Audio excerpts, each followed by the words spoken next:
I mean, they're in bad condition. Some of them are half torn off. So. The back of that. Well. All right, we're live. Oh, look at that thing. What is it? Brad, you know what that is? Looks like a lamp. It don't look like much right now, but here's the other portion of it. It sits down in there like that. Give me a minute. I'll show you completed, clean when ready to go.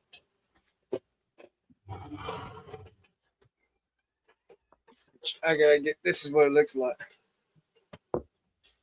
What do you think, Corey? Let's see it. Can you see it?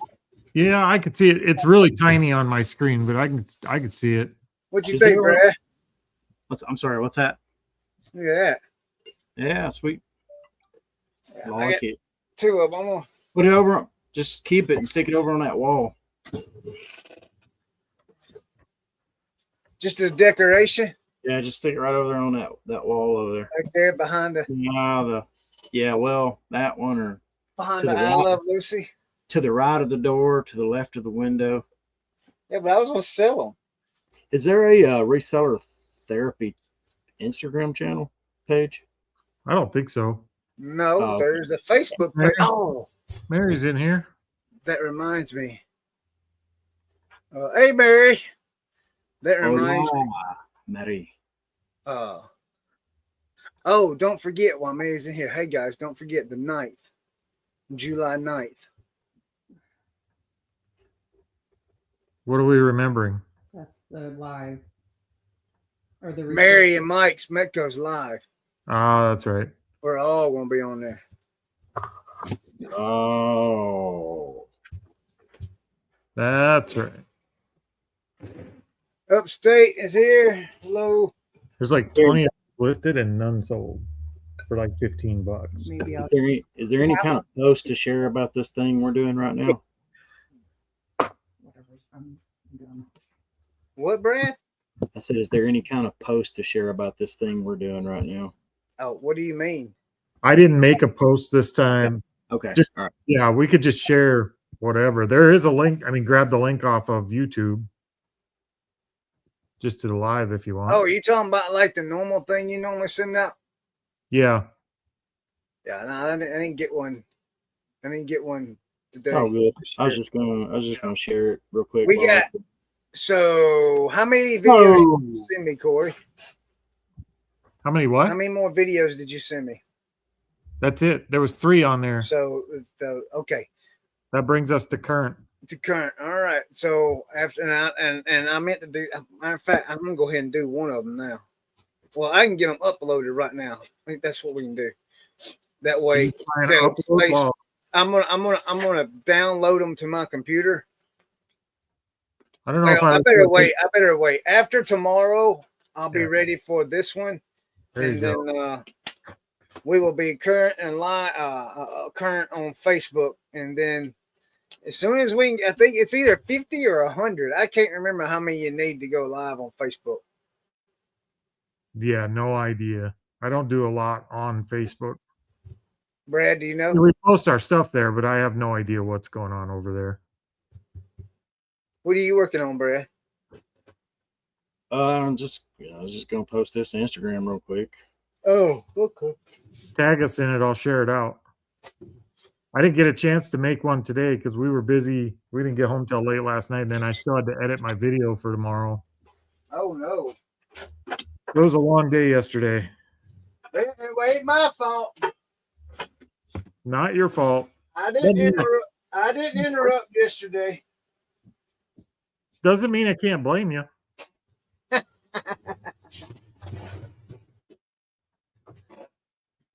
trying to think of what we did yesterday. See one listed like oh, hey, do y'all have a Wendy's out there, Corey? Yeah, we got a Wendy's. Okay, look, Brad. We don't have a Wendy's, but an hour away does. Look, Brad, you got a Wendy's close by, right? Yeah. Oh, yeah. y'all have got to go try the new caramel or strawberry frosty swirls. Oh my God, man. That's probably the best ice cream. I don't know why they haven't done this all these years. I guarantee you, Tammy has bought more Frosties in the last 2 months than she has her entire lifetime. Them things are unbelievable. I don't see this hat. Like Apple. Mary, you can walk to your window. Do you know what I'm talking about, Mary? All of them are wide down here and they go up. This one's like Did you look in opposite. sold? You're in. I looked and sold too.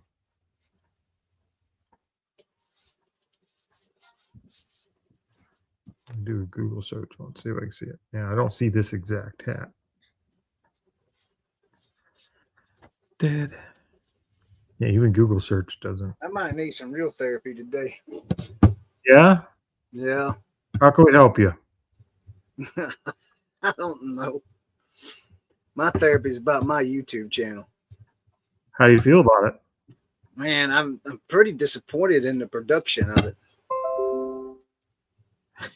I told you he's gonna have to quit worrying about it and just start. Not necessarily the production, but I'm pretty disappointed in the Performance? performance. Right. Well, I mean, as we get older, we all have performance issues. And that's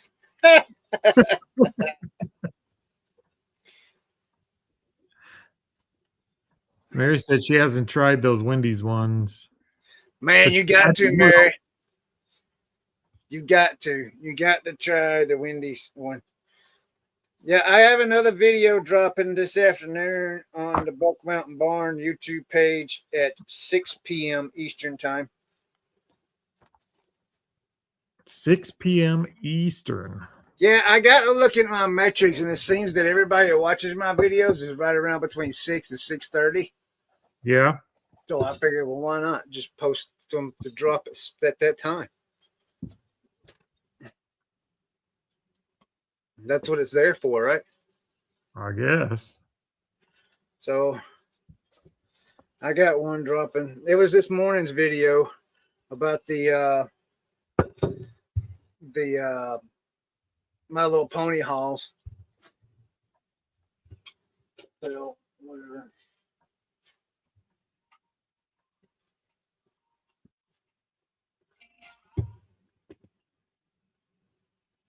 Brad, Yeah, man, you still busy? I am. Okay. I have to break this. Well, it's really janky. And I can't steam it because it's leather. But I will say this. Will you? I have been utilizing Chat GPT a lot. So is Corey. So, yeah, so is Corey. I've been utilizing it for the thumbnail, not for thumbnails and titles. Yep. I mean, it's pretty good. And you know what's crazy is the sucker knows all of us already. Yeah. Like I can tell it which YouTube channel I'm talking about, which one I'm making a video for, and it will, like with picking and grinning, it'll tell, and I don't even say the names of anybody, and it'll come back, okay, this is for picking and grinning, and it gives everybody's names and their associated YouTube channel on it. And I'm like, I ain't never told it that. How did it figure that out? We're kind of a big deal.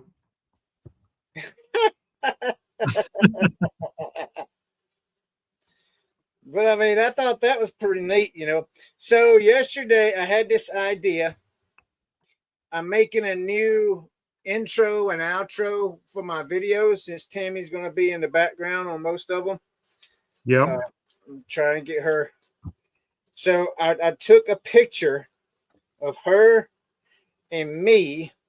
And of course, it hasn't done it yet. I had to wait till after 12:30, so I might do it here in a minute. But I might go ahead and purchase Chat GPT. Oh, that was the other thing I want to ask you. Which version do you have? Do you have the Pro or the Whichever one's like $20 a month. So there's one that's $20 a month, and then you have one that's higher, and then you have a business one that's $25. Have you seen that? I guess I haven't paid much attention to it. I don't know why I would need that. I just did it on a personal plan, I think, for the 20 Okay. bucks a month. I guess So, I haven't looked into what you get, what's different. Yeah, so I think so on the 20 bucks a month, do you have unlimited photo things? I don't know. Well, do you ever run into the issue to where you're trying to create photos and it keeps messing it up and then you run out of photo uses? I have, but I don't use ChatGPT to generate photos almost ever anymore. Oh, who do you use for that?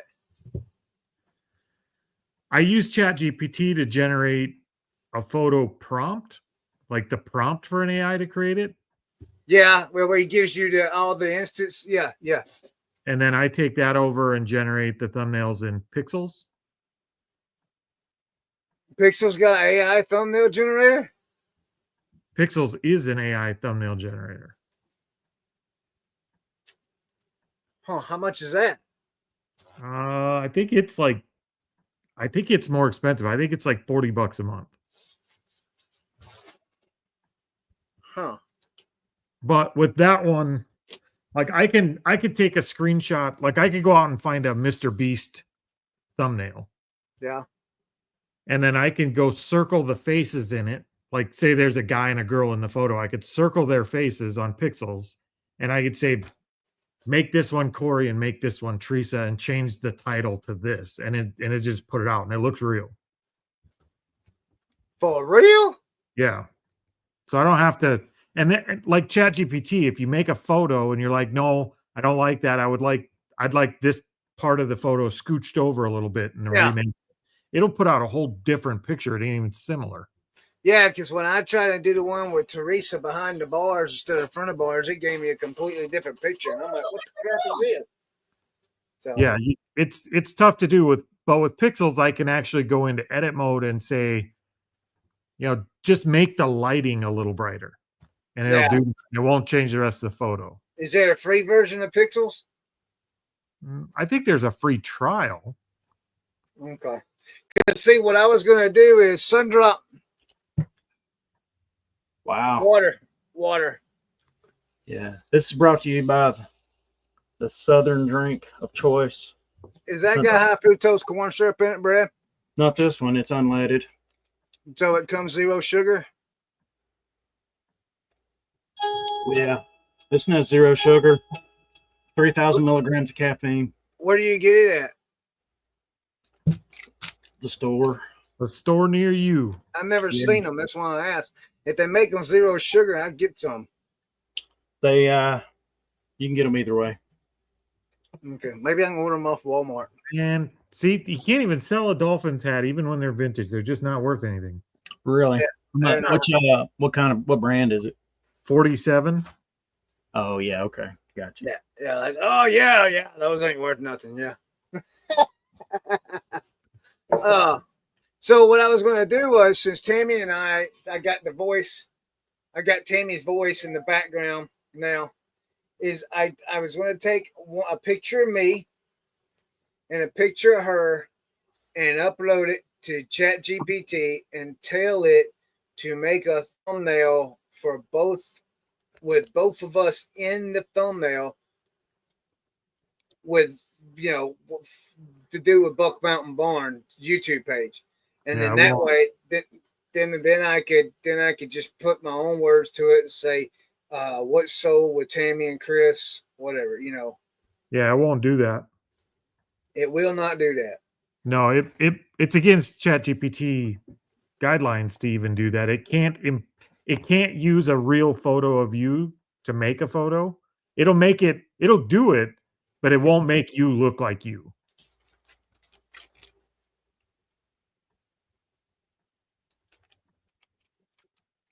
Huh. Does that make sense? Yeah. So is there one out there that will? Pixel. Pixel. Okay.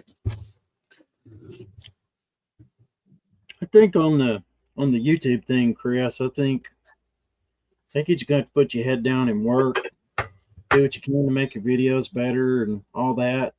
but just kind of fall in love with the process of it. Yeah, I think my whole issue, I'm not gonna lie, I think the whole issue is titles but then here's the other thing I got to thinking about last night right before I went to sleep. Because I mean, this thing's like almost, it's not keeping me up at night, but it's like before I go to bed, that's what I'm thinking about. What can I do tomorrow to make the next video better? Another leather one was 25. But I think what come to me last night was, it's back, the last 2 or 3 years. Well, the last year, there has been so many new YouTubers in this category, reselling category, that there's just so many of us out there now that it's just hard to gain I think it's hard to gain a good following. Well, let me tell you my thinking where I'm coming from as someone who doesn't do YouTube yet. Okay. Like, you put a video out and then you go look at the performance of it, right? That's what you're doing. Yeah, I'll wait a couple of days. Yeah. Yeah, I feel like that's almost too small of a data set. Like in church world, if I reacted to like what happens on a particular Sunday, it wouldn't be very, I'd be trying to change something every week, But when you look at a large data set, like over the course of a year or over the course of 8 months, something like that, you get a better picture of how you're actually doing. Well, so, what I'm referring to is that when you put a video out, and I'm not talking about our lives. Our lives are doing great. They're doing wonderful. I'm talking about my videos. When I put a video out and they sit there for 3 days and they got less than 50 views, there's an issue. Something's wrong. I'm doing something wrong, or something's not lining up with whatever category wise or whatever. I mean, I don't know. I mean, Corey, when you do your videos, what category do you put them in? It's I can look, but I can tell you right now, it doesn't matter. It doesn't matter except for monetization. But as far as your reach and stuff, it ain't gonna make any real difference. See? Especially here's the I have thoughts. Okay. With your channel, Chris, you can tell me it sucks if you want. I'm not gonna be hurt. It's better with Tammy. No, I'm not saying your channel sucks. I'm saying your channel, YouTube doesn't know what the hell your channel is. So it doesn't know who to give it to. Like you do long form content one day, and then you're on Garbage Pail Shorts, and then you're doing lives for a month. Like, YouTube doesn't know who you are or what you're doing, so it doesn't know who to send your channel to. If I like what I did the other day, you know what the Grams and Pops channel is. It's been the same channel for 4 years, same type of videos. We put out those 2 shorts, like the Walmart box shorts, crushed my channel. Our next 2 videos after that, 10 out of 10s, garbage. Because we varied from what YouTube knows us as. So you have to pick a type of video, a format you want to do, and then stay consistent so YouTube knows who to send it to. And if people like it, they'll send it out more and more. Then you can kind of tweak thumbnails and titles and descriptions, and you can start playing with the analytics, but they really don't know. They don't know what your channel is, because one day you're just like at the air show. I think you've just got YouTube completely confused. Let me ask you a question, Corey. Okay.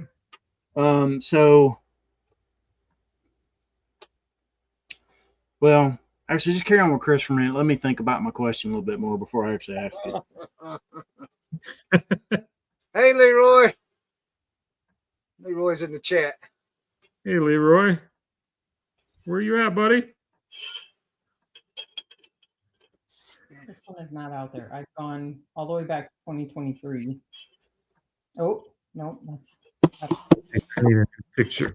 So I guess I'd ask it this way. When you got ready to start your channel, Corey, and you got ready to do videos, how much like pre-search did you do, as in research? Did you research like,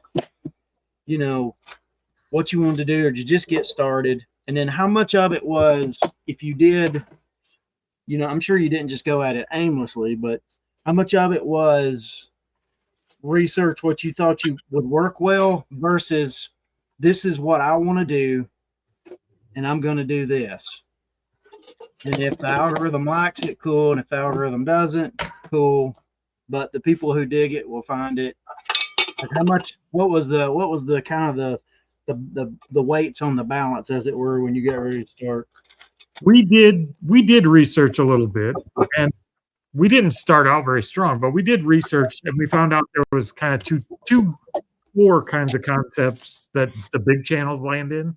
It's either the what sold, or the garage selling videos, and it was a pretty even split. The garage sale videos tend to do better, but the what sold channels that were successful and doing it well had big channels too.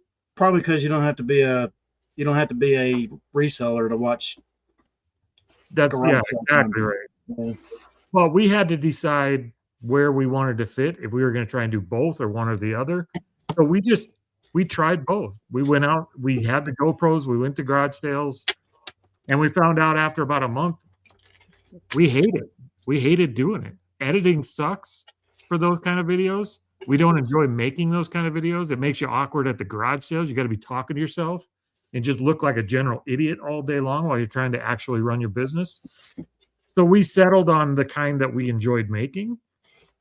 And if you hate making that kind of video, you're not going to do it for 4 or 5 years. You're just not. You'll quit. So we had to figure out which one we could tolerate better. And then we just stuck with that. And it took us almost 3 years to get monetized before it actually took off well. But we enjoyed doing it. So we stuck with it. And it just eventually, YouTube knew who we were and who the people were that liked watching our videos. And it sends it out to more of those. Now, you can't really, you could get lucky and have one viral video take off. The problem with that is I would almost rather it not, because then YouTube wants you to keep making that video. Yeah. Like when we made that Walmart short of the boxes, like that one kind of took off and it killed the rest of our videos because they want me to keep making like I hate Walmart videos. Well, I'm not going to do that. I don't like those videos. Yeah. I don't have that much Walmart drama, believe it or not. It's one of I guess my question is if you're chasing clicks, if you're chasing views, it's almost, and you keep trying to like find out where that is, it just seems like that it almost like screws you up more than it helps you. It does, because they absolutely will penalize you for that. I mean, when a video kicks off and YouTube says this is the kind of video you need to be making, this is the one we're going to show people, you kind of put yourself in a corner where you better get real happy making that kind of video, or quit making them all together and do the ones you like. Yeah.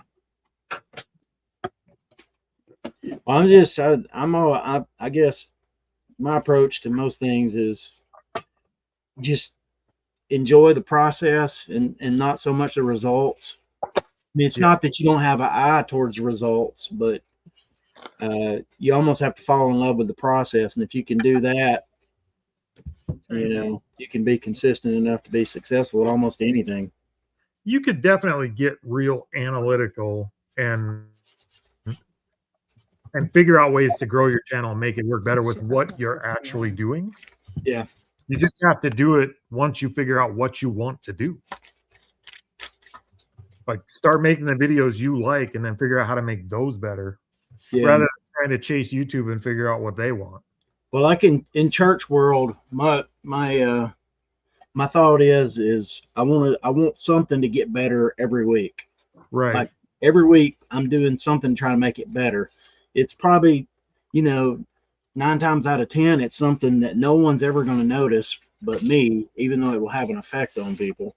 Yep. And it's harder in the YouTube world to do that than in most, because 1 week is more often than not enough time for YouTube to tell you anything that you can react on. Right. But you can work on your production value every week. Yeah. I mean, you can, that's kind of the point, is you can keep getting better. And it's not really like an immediate measurable, like, I did this and it had this effect, but you're still getting better. Like you can, I don't know, you could listen to a video about how to be more likable or something. Just not changing who you are, but just in the way you speak or something, you know. Yeah, there's a lot you can do Nonverbal cues. and stay like with the new 3D print channel. I'm learning all kinds of stuff on that I never would have picked up on the channel I'm doing with Grams and Pops, just because it's so much different. Like the channel, the format, everything is so much different than what we do. Yeah. Oh, they're fun. I like it. And it's difficult to record in a small studio, and you're by yourself. You don't have the extra person there to talk to, so you literally are talking to a wall. But it's fun. I like doing those. Teresa said my videos are better when Tammy's there.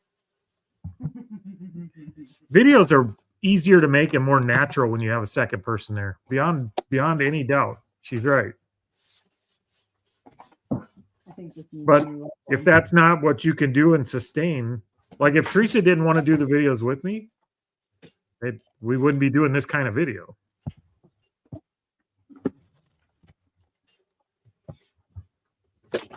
I'm like you. I mean, I like doing the what sold better than I do I used to like doing the yard sales and stuff, but you know, it is kind of awkward walking around. And then you always have got people asking you questions. And then sometimes you feel like, oh, well, this person's a YouTuber. I need to jack the price up. And you know what I mean? I mean, sometimes I feel that way. But I don't think I've ever ran into that. But I'm not saying I have. I just, you know, and then it also avoids the conflict. Are you recording? Well, I don't want you recording here. You know, and then that causes another whole. Then you started the whole yard sale off wrong. You know what I mean? So that's why I quit doing that one. And just, I've been doing what sold, but I don't know. I mean, I don't know. I think you just have to pick what you're going to do, like we were talking about, and just stick with it and keep trying to make it better.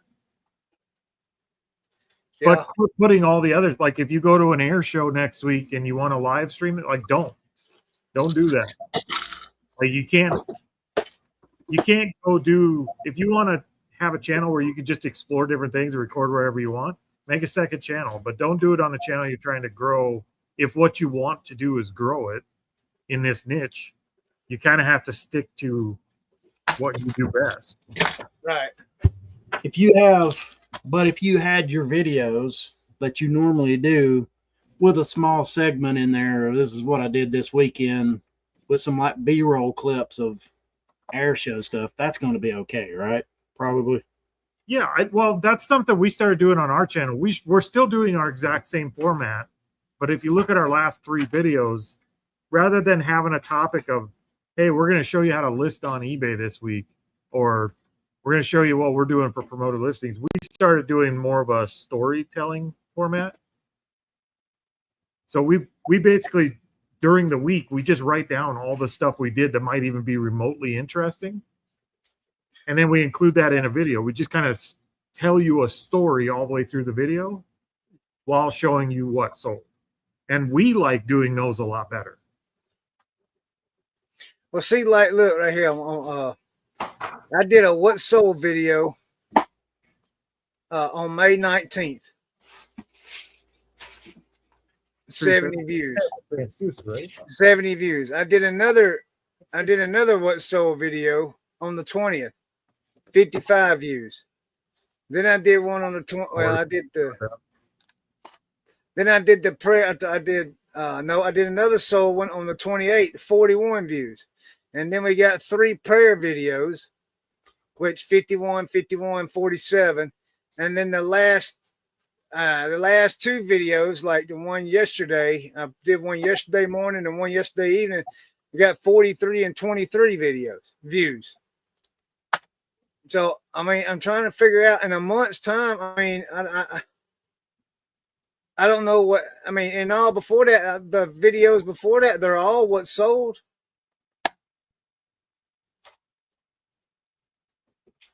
I mean, it's. Let me go look at your channel. I mean, I'm not sure. Because I'm looking at the studio, you know, and looking at the views on. Come on now.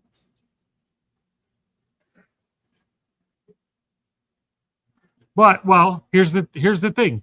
Again, like I said, YouTube is confused as hell on what your channel is. Yes, you're doing those videos, but you know what else you're doing? Yeah. A completely off-topic live that has nothing to do with anything every Thursday night on the same channel.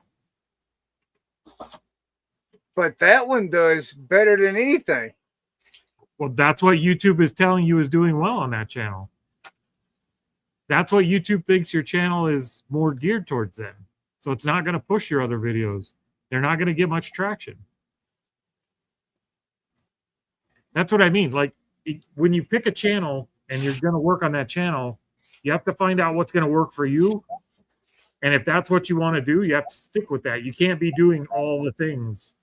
Like when we do a variation on our channel at all, it crushes our videos for a week, sometimes a month. So do I need to? Well, would it just? Okay. So are they looking at the actual video, or are they just looking at titles and stuff like that? They're looking at everything. They get the transcript. They see the context. They see the hashtags. They see everything.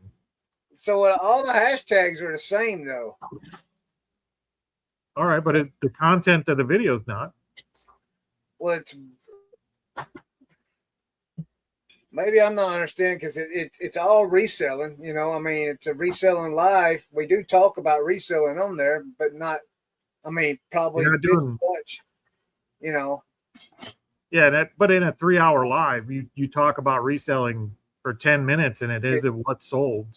Yeah. They don't match up with what your long form content is in any real way. So it is. I mean, it would definitely, like, I couldn't do that on the Grams and Pops channel. I would never even attempt it. We've done lives before, about 3 or 4 on our channel, and our channel always suffers because of them.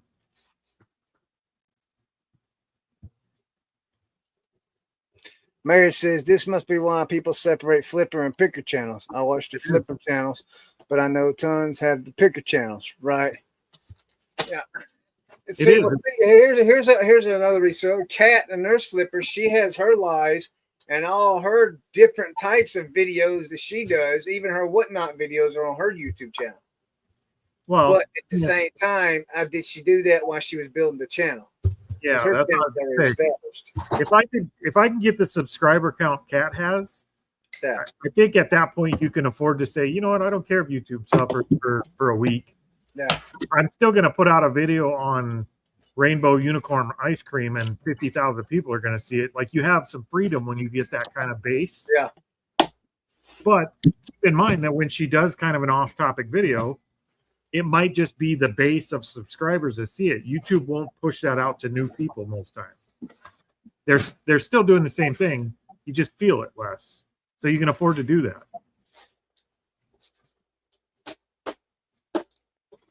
It's tough. Like, with YouTube, you kind of got to play by their rules. That's why people make separate channels for all kinds of stuff.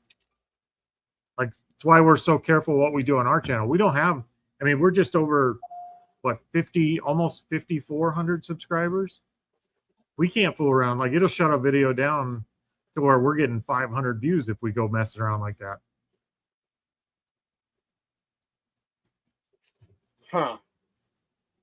Mary says she has over 100K, so that may help. She probably had to work her way up to that. Yeah. Oh, she definitely worked her way up there. Like, she worked her butt off to get that far. And she stayed consistent doing what worked. See, Mary, I reply to every comment also. It may not be immediately, but when I see the comments, I do reply to every comment. I like every comment if I like it. Yeah, in there. If it's just somebody being a jerk, I just ignore it. You know what I mean? So we'll have to figure out this thing. that thing. The word. Yeah, I know.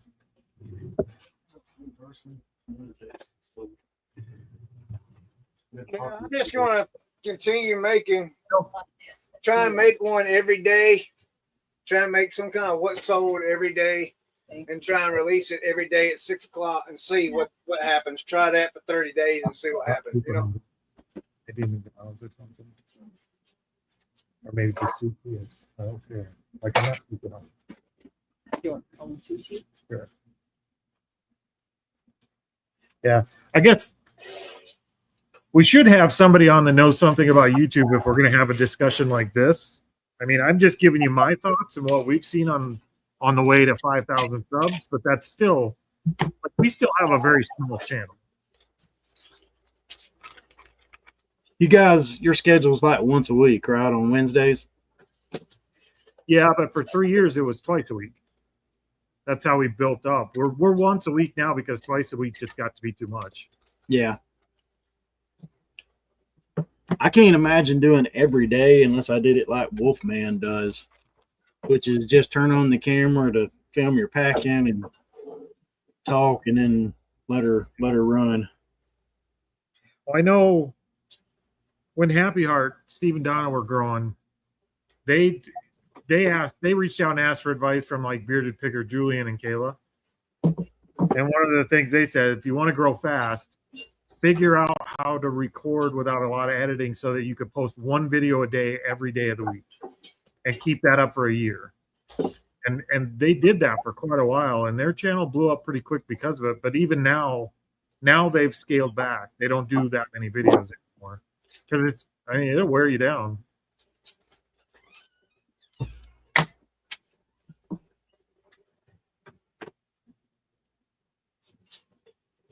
Corey, Yes, sir. how much to ship these? Hold on, I'll tell you how much they weigh. Give me 1 minute. I'll tell you how much one of them weighs.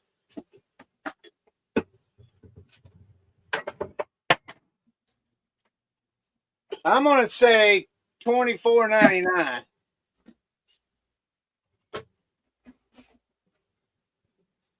So they weigh 4 pounds, 12 ounces each. So say 10 pounds for the both of them.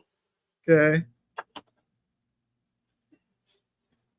So we'll say after wrapping and everything, what, 12 pounds in one box, $24.95. Probably in that range.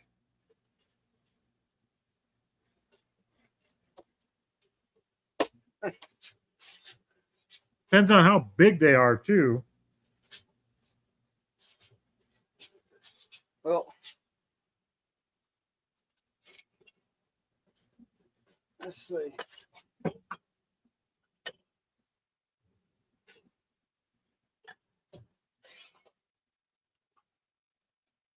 think they'll go in a pretty big box. As you look in it about. Yeah, cubic weight, you're probably going to get hit with, like, that's going to hurt a little probably. 24. This is with bubble wrap. 24.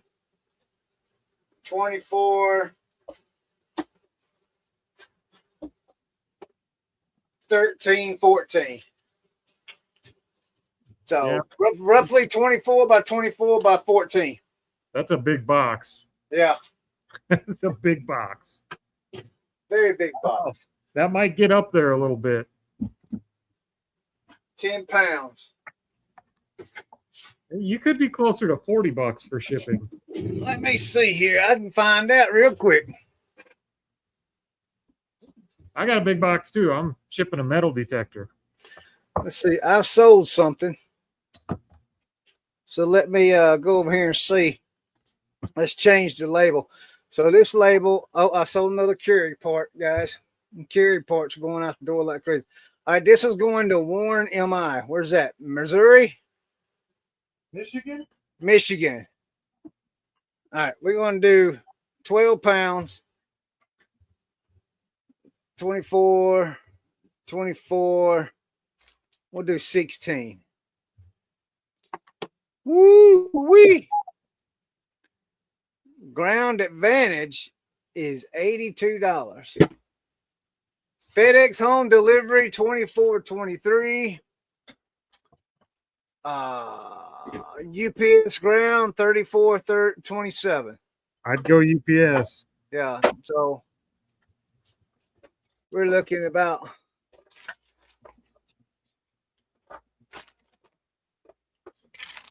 so I can do $50 shipping just to make sure. Okay. That's good enough. I can figure it out. Let's see. My eBay. All right. I got to find somewhere to put stuff.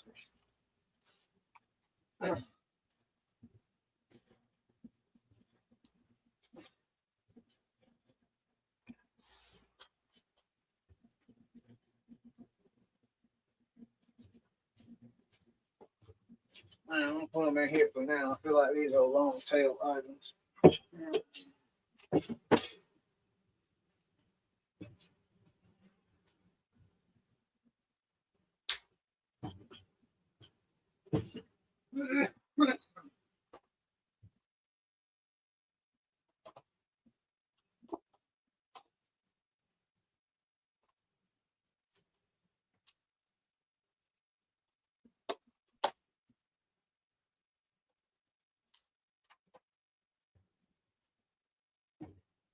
Harry Tornado did a live every day during 2020. I'm sure that helped him grow. I'll bet it did help him grow.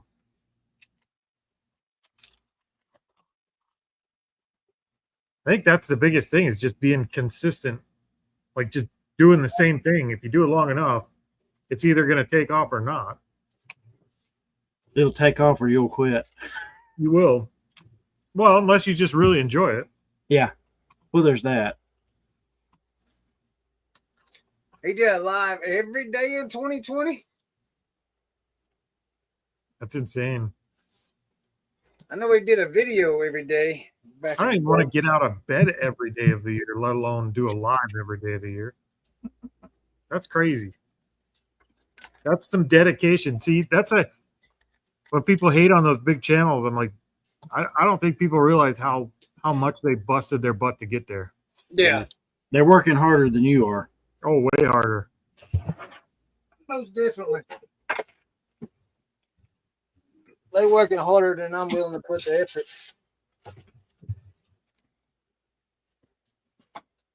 That's probably the problem too. I'm just fat and lazy. These little toys make me happy. What is that? That's Playmobil. It's a buggy and then the horses that pull it. Or not a buggy, what do you call that? Wagon, I guess. You know, y'all's preferred way to travel up there, Corey. We're not Amish. Jerk. It's a what? It's a buckboard wagon, I've been told. There you go. By my lovely assistant over here. It's called the Joshes of Reselling. Did it with two other guys named Josh. Was it? I think I've heard of that before, Mary. Are we talking about Harry still? Yeah, he used to do apparently he did that live with two other resellers named Josh. I know he had a podcast for a short time called was it Triple Thrift or Triple Threat or something like that? The Joshes of Reselling. He had one with the guy that was the Joey Bada Bing and Oh, he did a kind of a reboot episode of that not too long ago, didn't he? yeah, I can't think of Are the the other guy. guys still around? Joey and what was the other? Joey Bada Bing and Yep. Profit Monster. I saw one of them put out a video not too long ago. Joey and Drew. Joey Bada Bing. Now Joey's Bada on. He's on Whatnot occasionally. I see him on Whatnot.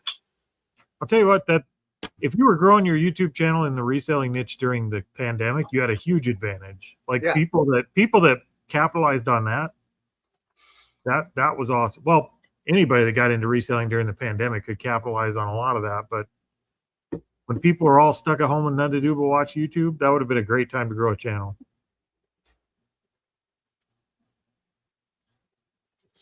I hardly ever went to YouTube for anything up until well after the pandemic. I never used YouTube like almost at all until we created a channel. I was still much more a learn by reading guy. Like I would go find an actual blog and read about what I needed rather than watch it on YouTube. The dinosaur. Come on, phone.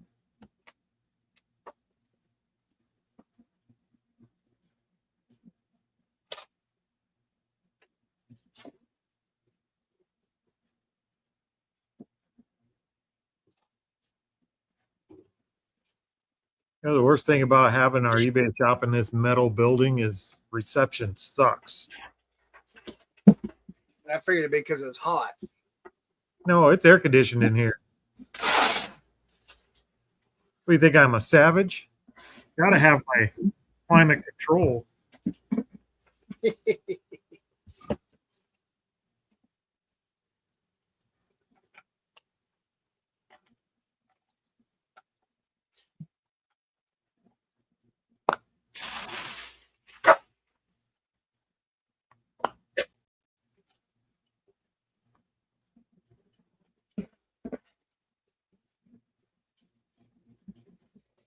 Well, that's what they look like without the wrap on them.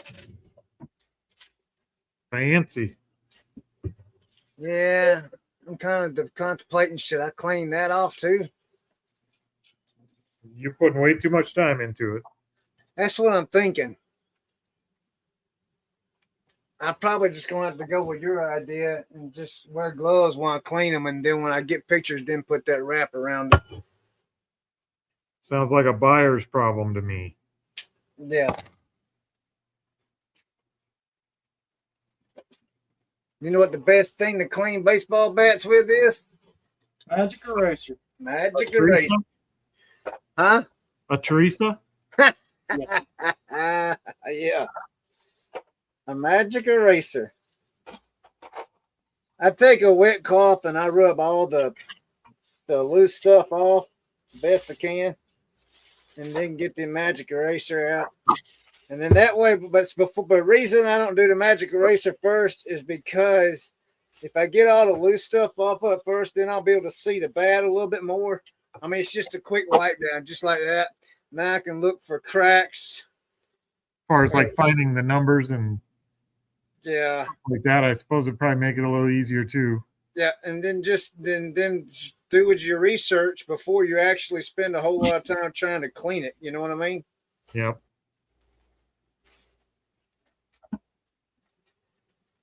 I don't mess with bats. Teresa will pick them up once in a while, but I don't really mess with them.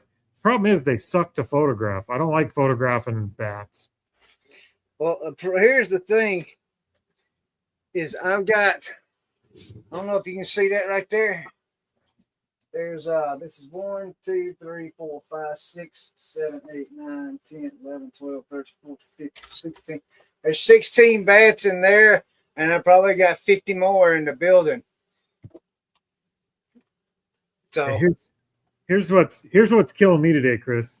all these come from what is it? So I've got a bunch of hats that need to be listed. We've got whole piles of them, of hats. Yep. But I just drafted like $500 worth of stuff in 3 things. And now I got to go look at a $14 freaking Packers hat. I just want to throw them all away. That's why you need to sign up for Tekken's new lister. I don't even want this on my store. Like, Hey, look, listen, you can do those at the dollar auction. I know what you can do with them. Put them on Hatify. Well, I want them to sell if I'm going to put the time in to list them. Okay. Thanks. Appreciate that. You stabbed me right in the heart on that one. Put them on dollarauction.com, man. Like have a live with them. We will. Advertise a live with all hats.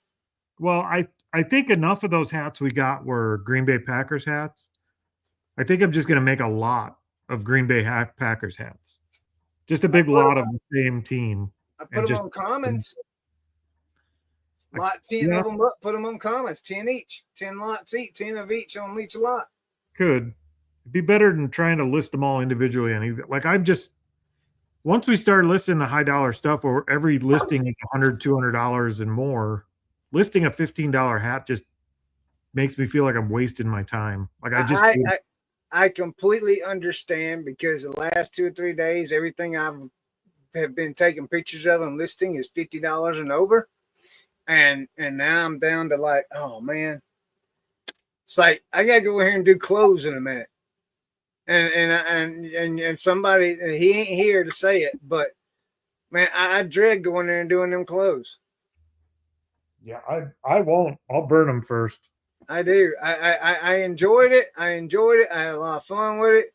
I'm still having fun with it. I'm still making sense. I mean, I'm learning real quick, fast, in a hurry what to pick up and what not to pick up. And if I can get other people that shop with me understand that would be awesome. But like, same. I know that I know one thing that I will always pick up, and that's Wrangler jeans. But there's a certain one that I'll pick up. Yeah. There's and I've talked about that over and over and over. But it's I saw Teresa sees, stuff like, not necessarily the hats, but she'll see stuff like Miss Me jeans and rock revivals and stuff like that she knows is going to flip fairly quickly. Yeah. For that $15, $20, sometimes $30 range. Yeah. And she's going to pick that up every day of the week. She's not going to pass by something that's going to sell in a month and make you $20. I just can't. Like, I don't want them in here anymore. I want them gone. Chris, you're gonna have to quit listening to guys like Tekken unless you're just gonna do his whole model. So I listed a pair of these Wrangler jeans. They're black. They're in my what sold. I listed them, and a week later, buyer was all in for $48.51. I paid $2.50 for them. Yeah. And there's a certain one that will sell that high. And you just gotta know which ones they are. They were. If you go back and watch our Grams and Pops videos from like 2 years ago, I've said it. Teresa hasn't. I've said it from the very beginning. I see reselling. This is probably not a very popular opinion. I see reselling for us as a means to an end. It's a way to get somewhere else. I don't see this as a career that we're going to make our living on full time, but I see it as funding and keeping us afloat while we find that next thing. Oh wow, you're not a real reseller, Corey. I know. I guess depends on how you define it, but I agree. I'm not in this for the next 20 years. I'm not in this for the next 10 years. I will probably always resell, but for me, it's a way for me to get the money to start what I want to do next, and I don't know what that is yet. I don't like having to go out and find every product I sell. Like, to me, that's not sustainable. I want a product I could sell 500 times.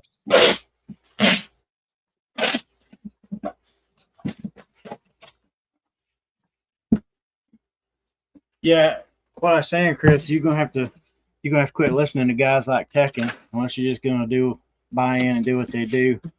I had just say, let me take it. So get done with it. Yeah, Tekken's model is kind of an all-in model. Yeah.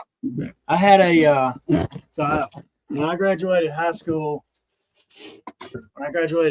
and got my place. Of course, me and all my friends played music, and a couple of my musicians friends like rented rooms from me in my place.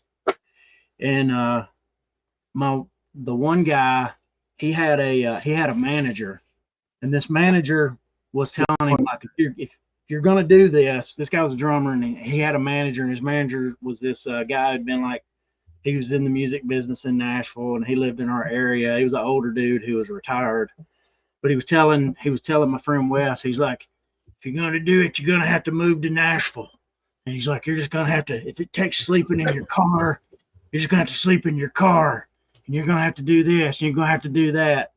And so Wes comes home one night after one of those sessions with his manager, and he's all like pepped up and jacked up for it, and he's like, I'm gonna do it, man. I'm gonna do it.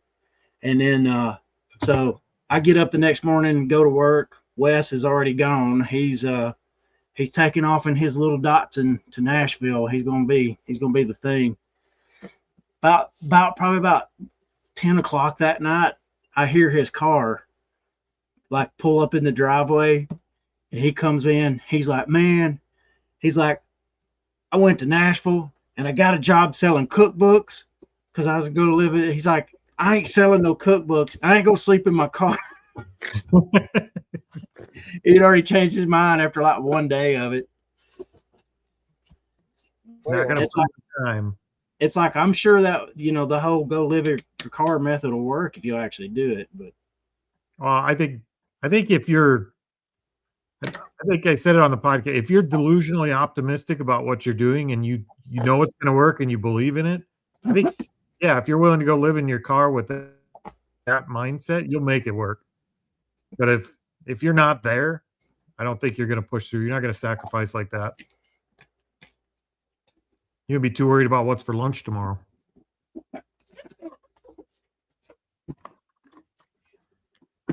Yeah, we're getting awfully philosophical on this today.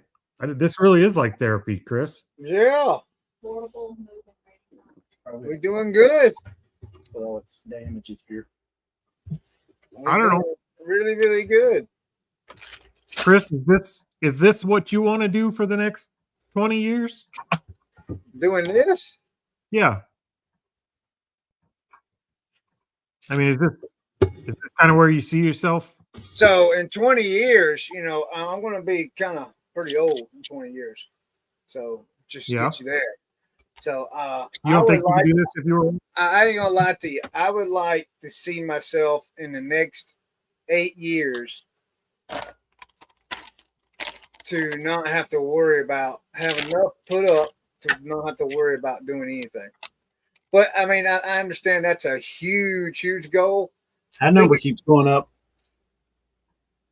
What? I said that number keeps going up. Which number is that? How much you have to put back? Oh yeah. You're right. I don't know. I mean, 20 years from now. I mean, I just mean the job, the work of it. Like what you're doing now do you enjoy it enough to where you want to keep doing it until? I'm gonna be honest with you, Corey. I have never had so much fun doing anything my entire life than I am right now. Yes, there is. Yes, there is stress, and yes, I do overstress things more than I should sometimes. But all in all, man, I'm able to spend more time with my family than I've ever been able to. I've had more free time than I've ever been able to have to. I don't work for someone else. I can make my own decisions whenever I want to. Like my son-in-law, he's got a side business, where we bush hog and stuff like that and do some grading. Well, one day a week, I've allotted one day a week. Like, hey, if you need me, I'll come help you, So I can go just win it. And then like Tammy could call me right now and she'd be like, hey, I need to go to town. Do you want to go do this and this? And I'll be like, yeah, give me 5 minutes and I'll be down there. Well, if I was working a 9 to 5, I couldn't do that. Huh? You're in the middle of a show. You'd have to tell her no. No, not now. I mean, there are certain things, I'd have to be, well, you got to wait till after the show or whatever. Like this afternoon after the show, I can go fishing if I want to. I mean, it's just, I've said this over and over and over, and I tell people this all the time when they ask me, my friends or people at church or whatever, how do you like reselling? And I tell them all the time, I've never worked so hard my entire life at doing something, but at the same time, I've never had so much free time in my entire life. Chris is like, this is great. I've never taken so many vacations as I have. That's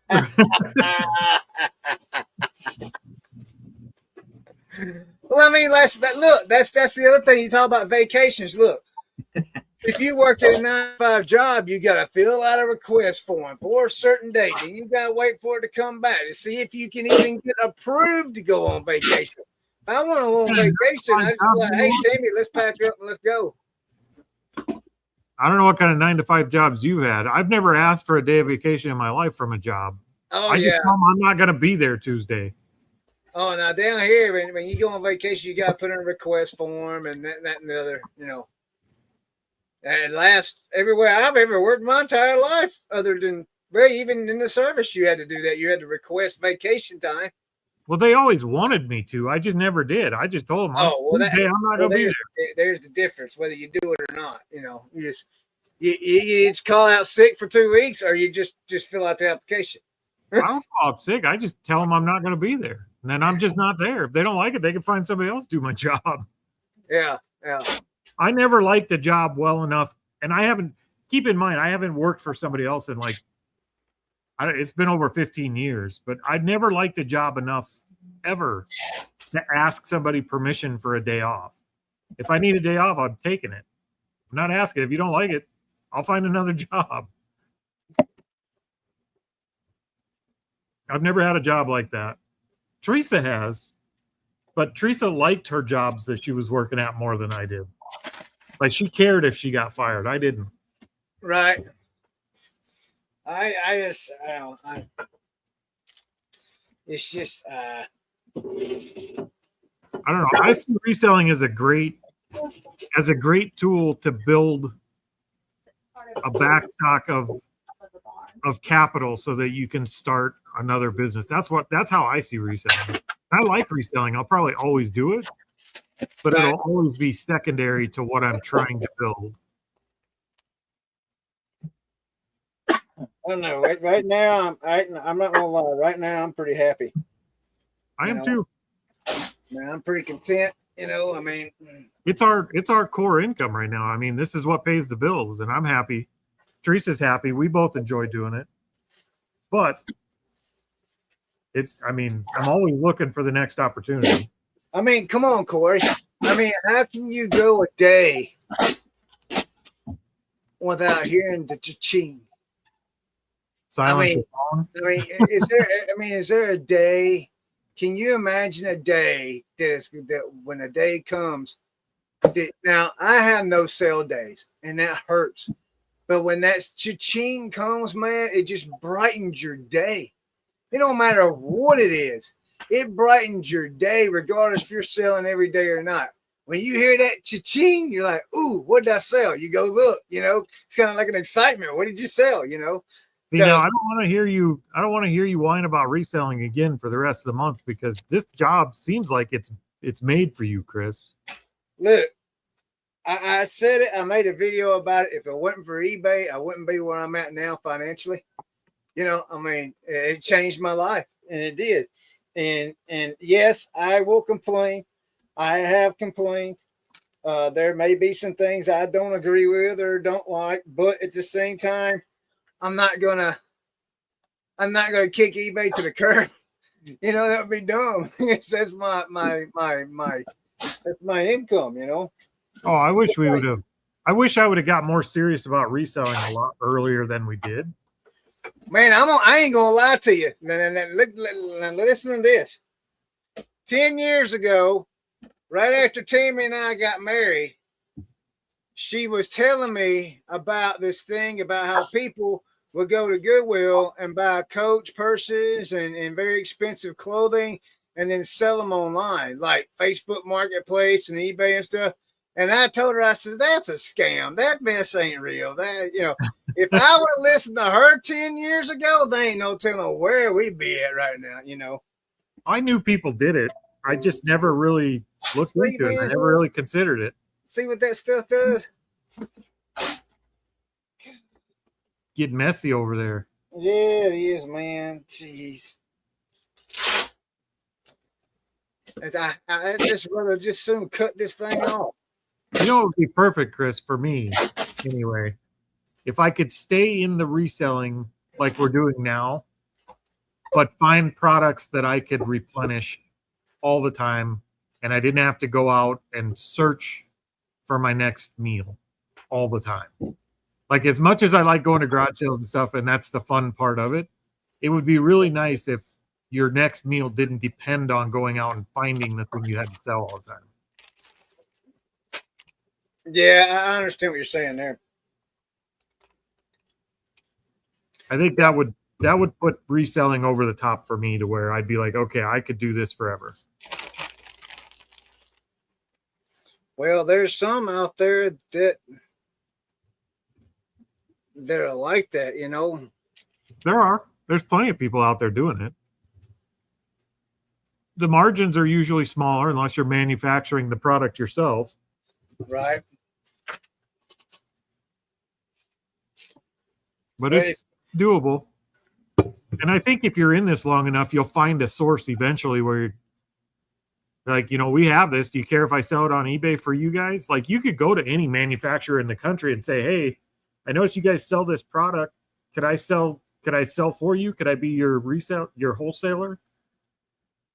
And just sell it for them just on the eBay platform, and you could take a cut of that. I mean, that's what we did for years with our Shop Tiny Houses store. We were just contacting manufacturers and saying, I want to sell your product. They're like, okay, we'll give you 20%. Right.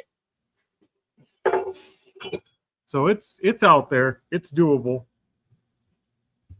Well, yeah, it's like, you know, he's talking about tech a while ago, you know. I mean, look where he's at, how long he's been doing it, you know. I mean, he's at a point now where it's really working for him. You know what I mean? I think tech is the epitome of what Corey's talking about. Right. Yeah. Yeah. He was not. I don't think reselling was like the thing he loved. It was just the thing that got him to the next thing. Yeah. Next stage. And I think everything you're doing has to be the thing that gets you to the next stage. If you're just, for me anyway, I'm not the kind of guy that could sit and do the same thing for 40 years. I could never do what my grandparents did and retire from one job after 40 years. Like, I couldn't do that. I could never do that. There's a whole like thing. Where did I hear this? So it's talking about what it was talking about was like in business. It was comparing, like, so you don't know anything about sports necessarily, Corey, but have you ever heard of free agency? Yep. So there was a time when free agency wasn't really a big thing in sports. You know, the team owned your contract and they could trade you and blah, blah, blah. But there was really no such thing as a free agent who could just like leverage his own thing to, you know, go to another team, blah, blah, blah. And that changed. And so I heard this business guy who's doing a talk about, his talk was on leading a generation of free agents. And he was talking about how, like, back in the day, like our grandparents who went through the Depression, like if someone gave them a job, it created this like sense of loyalty because they had gone through a time where they didn't have. And so when somebody gave them a job, they did that job for life almost, because it was like, but it was kind of drawing the correlation that like over time, you know, whenever things were less severe, people who didn't grow out of a depression mindset, you know, just that kind of thing.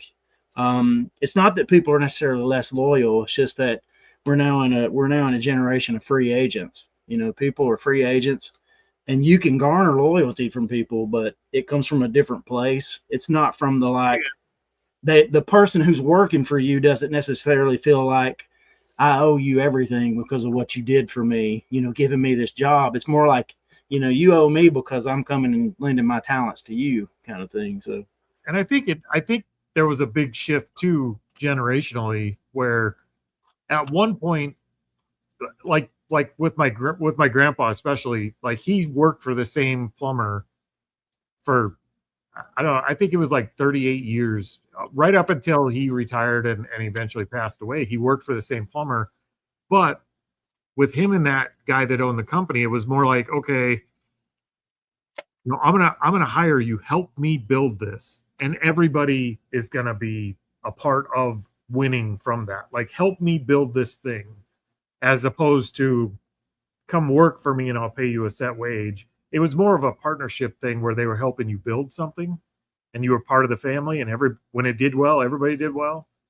And that changed to where now employees are more just employees, not in every company, but I think generationally there was a change there where you don't help somebody build a company anymore. You're just an employee there. So you do. I think you're right. The loyalty isn't what it used to be, but I think that's top down. Yeah, exactly. It is. Yeah, yeah.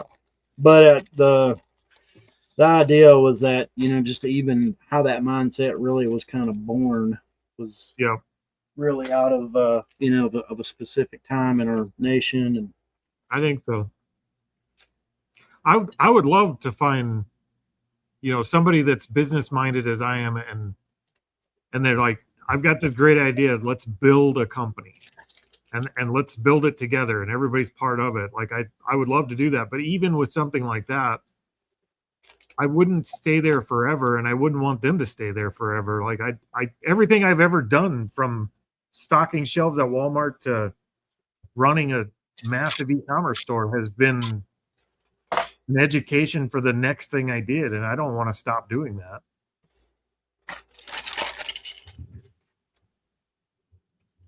Mary says she wasn't around during the Great Depression. Great disclaimer, Mary. the Great Depression, or as I call it, last year. Yeah. I guess on the flip side of that, Teresa is the kind of person that would work. Like, she could take a job at a grocery store tomorrow, and she has an education. She can do anything she wants, but she could take a job as a bagger at a grocery store, and she'd stay with them for the next 20 years. She just doesn't like change, and she's perfectly happy doing the same thing every day forever. Like, she could just shut her mind off and do the work. And I can't do that. I'm always thinking about, how can I make this better? How can I make this faster? How can I make this more profitable? Like, my mind is going all the time. Yeah, I feel you, brother. It's like,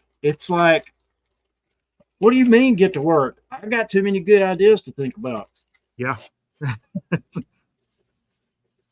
So is it kind of like that? You don't think that? So did you just get bored with it? Is that why you're always looking for something else, or I'm trying to figure out how to say this. Wiring. I think that's a lot of it. Yeah. I mean, one of my favorite jobs I had when I was younger was when I started on the assembly line at Hendrickson Trailers. They built suspensions for semis. And I started there, and I learned the assembly line, like, for every part they built. And then I moved into the welding line, and then I moved to the robotic welding, and then I was programming the robots. And once I got to that point and they couldn't move me anywhere else because I'd been through all the positions at the company, I'd advanced all the way up, there was nothing else to learn. And once I can't learn anymore, if I can't grow anymore there, I can't stay there. Like, I will immediately become bored. So you have to challenge me in some way. And if I can't, like, if they just tell you, don't, quit fooling around trying to make this better, just come in and push the buttons, like, I'm done. Can you see, is Leroy in the back room there, Corey? He is. He's in the back room, but there's no video. Yeah, Let me see. He said he's having trouble figuring out his. Oh, there we go. Hey guys. Hey, Leroy. We can hear you. He's What back happened? out again. Now, Again. Hey, we could hear you, Leroy. Yeah, I'm at lunch, but just keep me here for now. I'll try to figure out how to get my video up. at lunch, he said. Leroy, you're always at lunch. What's for lunch? I'm out today for lunch. Out today. Look at this. It's a baseball bat. Yeah, but you see what kind it is? Is it DeMarini? That's an expensive one. Sometimes. But guess what? Got a crack in it. It's got two cracks in it. One right here and one right here. This one's garbage. Dang it. Yeah. Just my luck.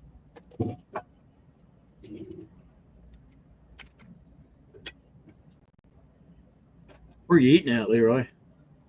I'm at a little place near the house, a little steakhouse. Is that the one we went to eat at, Leroy?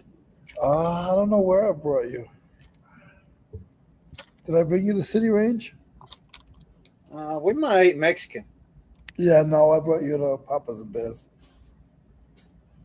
Oh, come on. Yeah, for some reason I can't get. I think I'm gonna log out and then see. I'm on their Wi-Fi, so I'm gonna log out and see if I can get back in. If I can't, I tried, but just keep an eye out for me in the bottom there.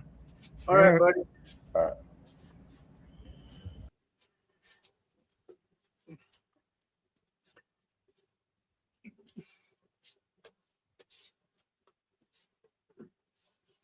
Who was around during the Great Depression? A lot of people. Mary says she was not. Mary was not. She's not that old, she's saying. That's what she said. Mary's a spring chicken. Oh, is she? Yeah, she's like 28, I think. Mary's 28? Yeah. Right, Mary? I thought she was younger than that. Brad. Can't hear you, Brad. Because I'm counting to myself. Oh, Everything's not meant for you, Chris. Sorry. Hey, let's mess him up. 3, 8, 9, 4. I've already counted Okay. twice. Just make sure I got the right items and the right number of items in this order. 16. Past that now. So I'm curious, Brad. I did watch your show over on. Oh, wait a minute. You and Leroy was going to be on Cat tonight, right? Yep, supposed to be. Yeah. That sounded really wrong, Chris. I just looked this bad up right here. Yeah. Red line. Easton. Red line. Okay. $500.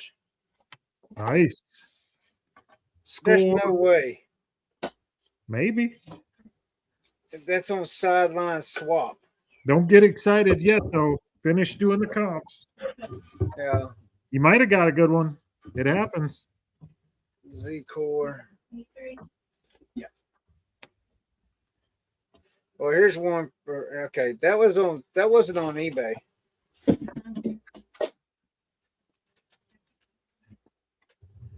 You were asking me something, Chris. Was that? You started to. You started to ask me something. What was we talking about? Nothing. You were talking. You said you watched his show the other day. Oh, yeah. So I watched your show over on the Reseller Locker Room podcast, whatever it's called. I can't remember. I'm ashamed. Yeah, that's right. But I noticed you was talking about how you got started in Playmobil. Yep. And Tammy and I was talking about that today. And I says, but they've been doing it for years. I mean, it's not like they just started over. It happened overnight. That was a good episode, by the way, Brad. Yeah. Oh, thank you. It was pretty good. So I was thinking, because I told Tammy, I said, wouldn't it be something if we could do that with little people? Are little people worth anything? Man, I sell them all the time. I never had much luck selling them. Yeah, mean, I sell them little individual. I sell them individual all the time. And I'm thinking if I had Fisher Price little people stuff, like the pieces and then the sawhorses and the swing sets and all that stuff, the set stuff, I wonder if it would do good. It's one of those things. It's probably like Playmobil. If you have enough of it, maybe. Yeah. And if eBay's algorithm recognizes, people who are looking for it, you have a better sell-through rate or whatever, success rate, Right. then I'm sure they would. The question be, can you get enough of it to do that? How long is it going to take to get enough of it to do that? That's the question right there. And if you want to do that, you got to have the space to do that.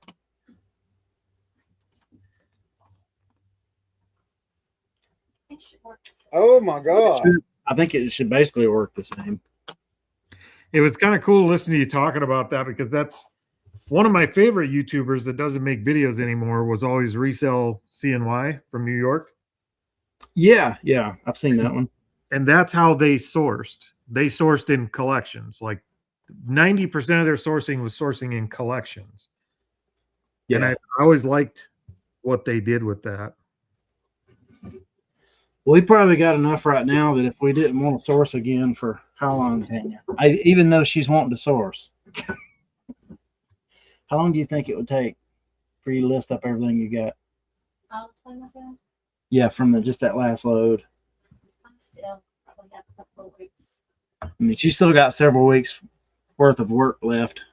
Hey, this bat right here is listed on eBay for $145 plus shipping. Nice. This is good. How to get her down. It is very good. You what, dear? I tell my brother for these wonderful chocolates. I got it. Well, we're not going to talk about that on the air in case he's listening.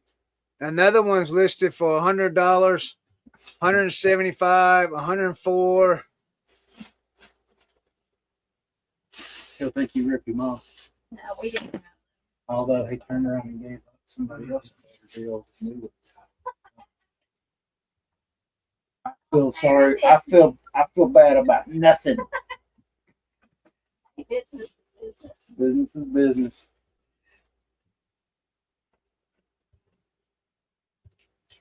And that is a used price. Life is a game and I'm playing it. That is pre-owned. That's sweet. Sweet.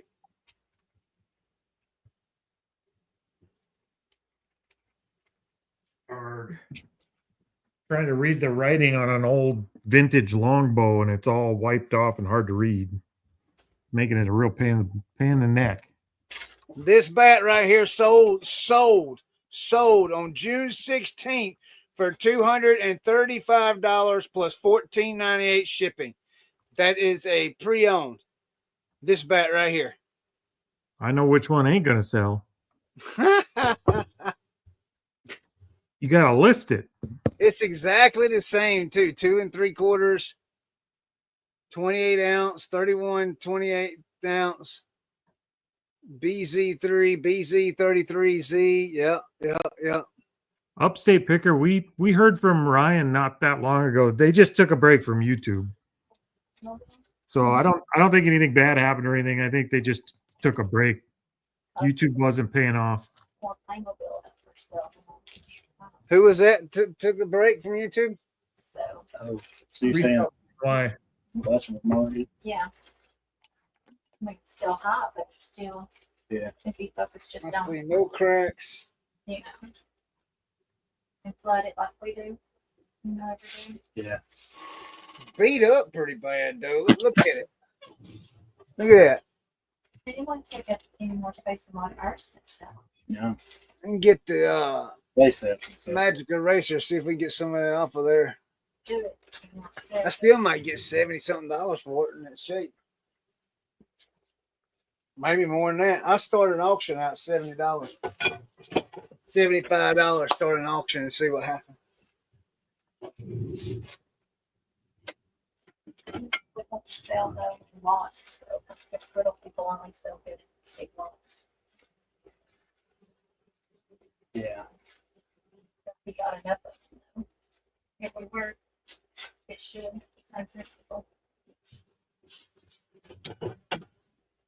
I saw, I didn't buy them, but they had bags of little people, at Little the other day. It was like the Disney princesses and that. Yeah.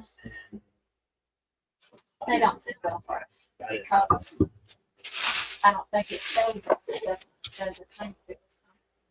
We do terrible.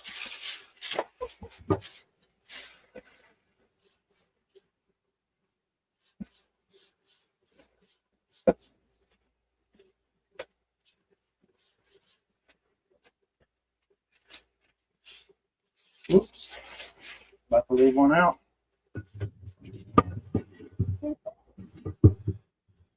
Okay, here is a seek. Okay.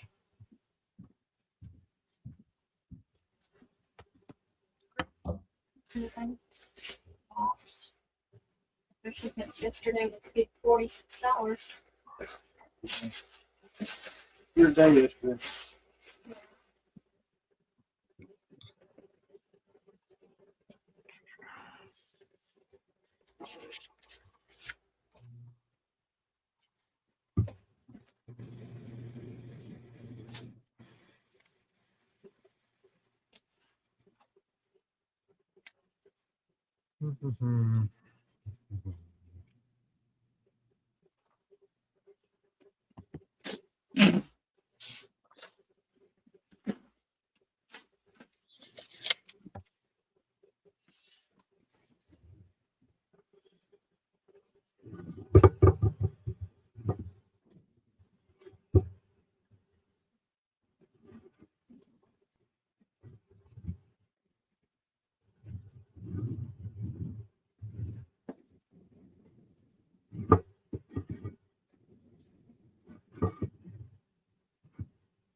$50 one right here.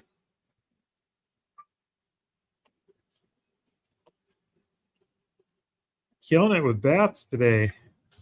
Yeah, I got a lot of good ones.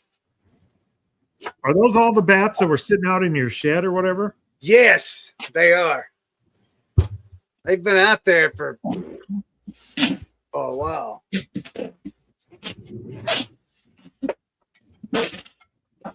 I just finally got around to them. All that money just sitting there. All of it just sitting there, yeah. It's going to take time to get them cleaned up.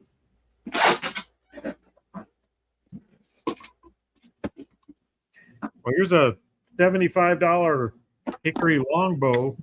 I think we picked this one up for $1. The Oh. vintage Rollin Wilson. Yes. Hey, so can you sell pew pew parts on eBay? Depends on what parts. The optics and sights and stuff. Yes. Magazines? Yep. As long as they're Okay, under I 10 rounds. asked because you 10 guys. rounds. They can't go over 10 rounds. Okay, is that a real pew pew or an air pew pew? No, it was real. We sold 6 hour. Okay. And it can't go over 10 rounds. I believe that's right. I thought y'all sold doubles. Yeah, 2 magazines.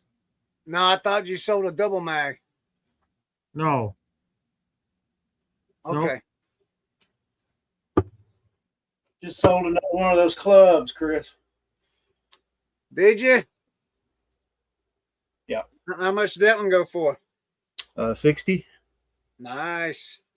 It's one of the hybrid fairway woods. So did y'all watch my Goodwill haul video yet? I have not. I've got it in my watch later. I just haven't gotten a chance to watch it yet. Well, let me take that back. I haven't taken the time to watch it yet, but I will. Look at this one, Chris. This one's a bit more. Man, what in the world? Where are you getting that stuff at? Garage sale How are you shipping that? in a golf club box. Did you get that one for $1 too? No, we paid up for this one. I think we paid 50. Wow. Hey, Amy's here. Amy, She's in the chat. is it a bear? This one is not a bear. It's a king. 58-inch, 40-pound slimline by Red Wing Pro. I don't know if you can see that. Oh, this was got a Nike swish mark on it. I have a bear bow out in the shop. Did Mikey make bats? What's Mikey Mike?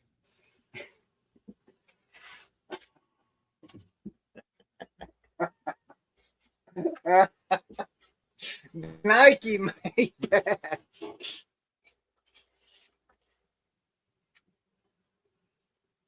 They made Keys- everything else. I don't know why they Keystone wouldn't. Fast Pitch, and look, it's got the Nike swoosh on it. See it? Yep.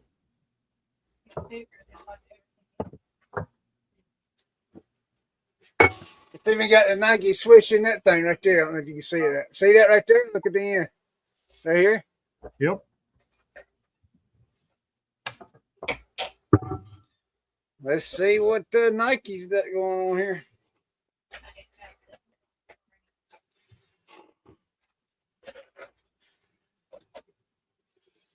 Oh, $76.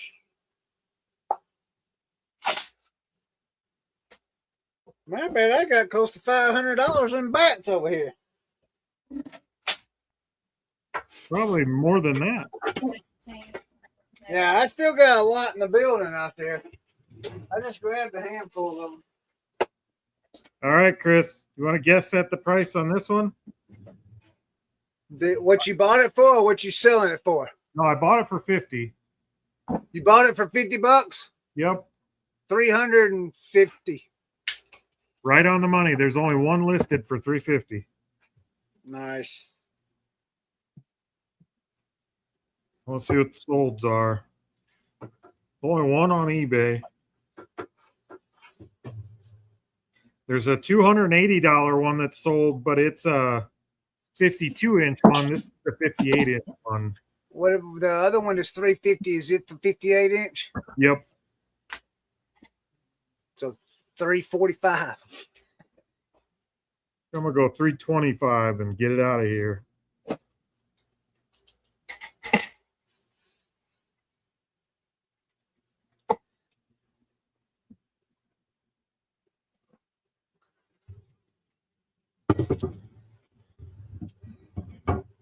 Omaha. Omaha. Oh, Omaha.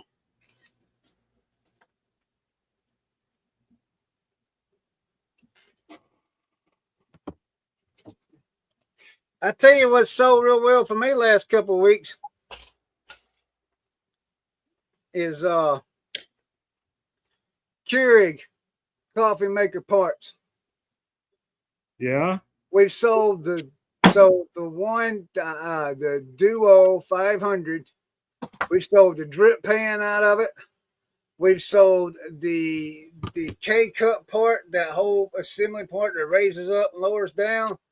That whole little contraption there, we sold it. We've sold a small motor, and I just sold earlier before we come on air. I sold another small motor out of it. I told Timmy I need to go find another Keurig. I'm running out of parts to sell.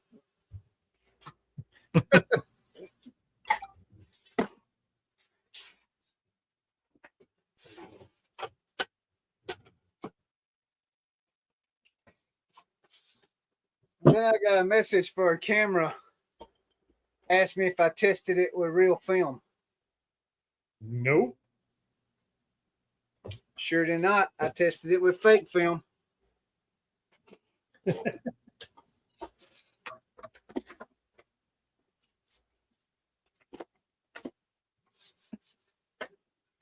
I might just message it back and see, like, where do you see us tested at? That's not in my listing.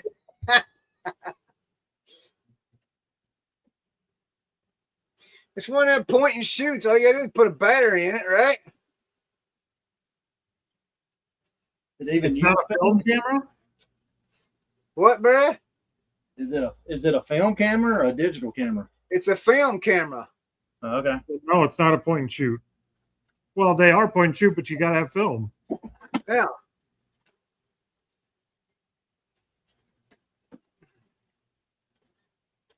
I mean, I'm sorry I didn't go out and buy film to test the camera with. I don't think it works that way, because then you'd be buying film every camera you had. How much? How high a price of a camera are we talking about? $40. I'd power it up if the buttons work. I'd list it as tested. At $100, I might get film for it. Yep. At 40, I don't think I would. I don't even have a battery for it. You take a special battery? Yeah, hold on a second.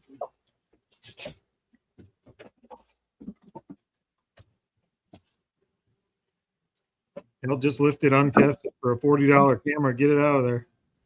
I'm just working and ignoring the chat. I should probably do this. Thank you, Mary. I enjoyed being on there. Those guys were very gracious to me. Yeah, Shout it's the Shout out to Brad, the Reseller Locker Room podcast. Those guys were great. Yeah, it was a fun show. it's the Canon Sure Shot 80 Telly SAF. So Oh, that one. when did Resell CNY stop making videos, Corey? Oh, it's been like a year ago now. Because I thought I watched one not too long ago. Yeah, they stopped quite a while ago. Yeah, see, it takes that fat battery, that short fat. You can't see it. That short fat battery. Yeah, we have some of those around for testing. I mean, cameras. it's not corroded or anything. There's not a lot that could go wrong with those to begin with for those style of cameras. See, I mean, there's the message said. Let's see what she said. Hold on a minute. She said, I didn't even respond because I'm just like, how do you? I mean, maybe I'm ignorant sometimes, but She's just asking if it's working. right. But she says, "Hi, was this tested with film? How was the photo quality?" I'm not buying film for a camera. If I did that every time I buy a camera, I would have to put film in it. Every time I get a camera, I'd have to buy. Every time I got a camera, I would, in order to test it, I would have to buy film for it. Am I wrong by not doing that? I understand, but I feel like that's probably a fair question, I even think though, it's a fair question. yeah. So we're gonna run to. So how would you respond to that question? Oh, that sounds good. Well, that's another.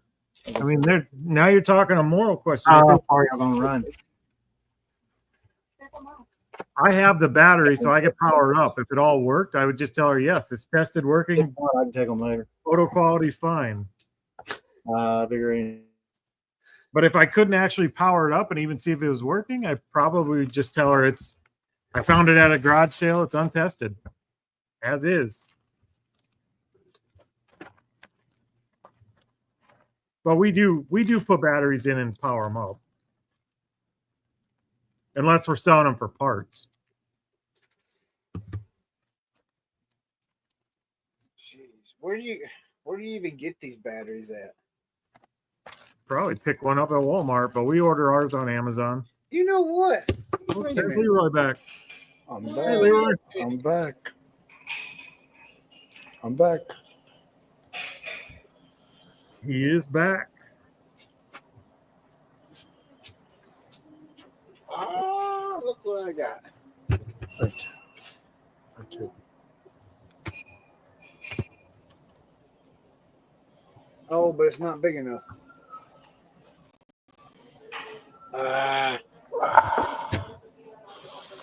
Leroy's back. Hey, buddy. What's going on?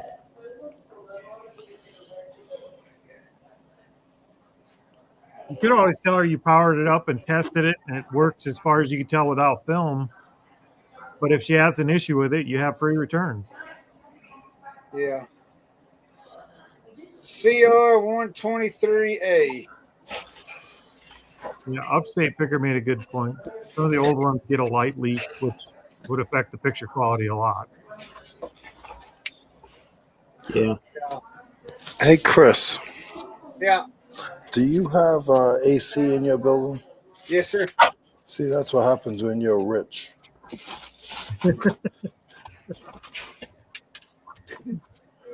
No, what happens when you're rich is you go out to eat at fancy restaurants every day and live stream from them to make us all feel bad, make us feel like a bunch of peasants. I'm not sure I'm at a fancy restaurant, but if that's where you want me to be. When you're rich, you cause food shortages in your area.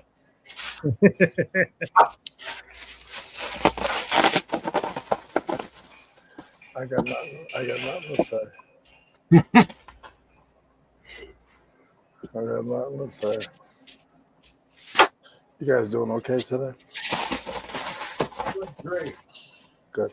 Good. Okay. I'm just going to say no. It was not tested with film because it wasn't tested with film. What you should do is just buy stuff that doesn't have to. That you don't have to worry about that, and then.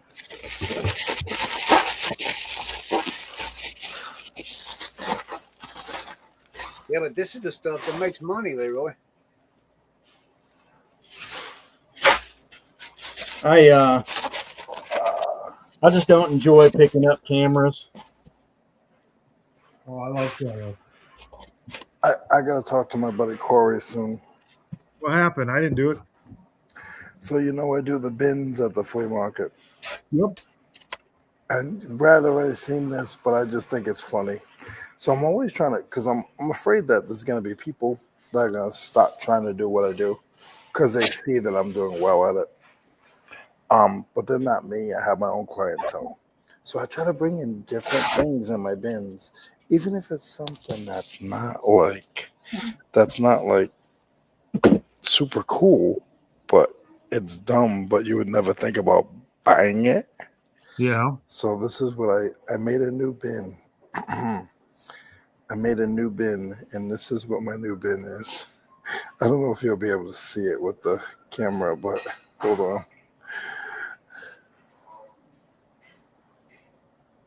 Plastic silverware? Is that plastic forks? Yeah. Yep. They're all individually wrapped. It's a whole set: fork, spoon, knife, salt and pepper, napkin. Are people buying that, Leroy? We'll see.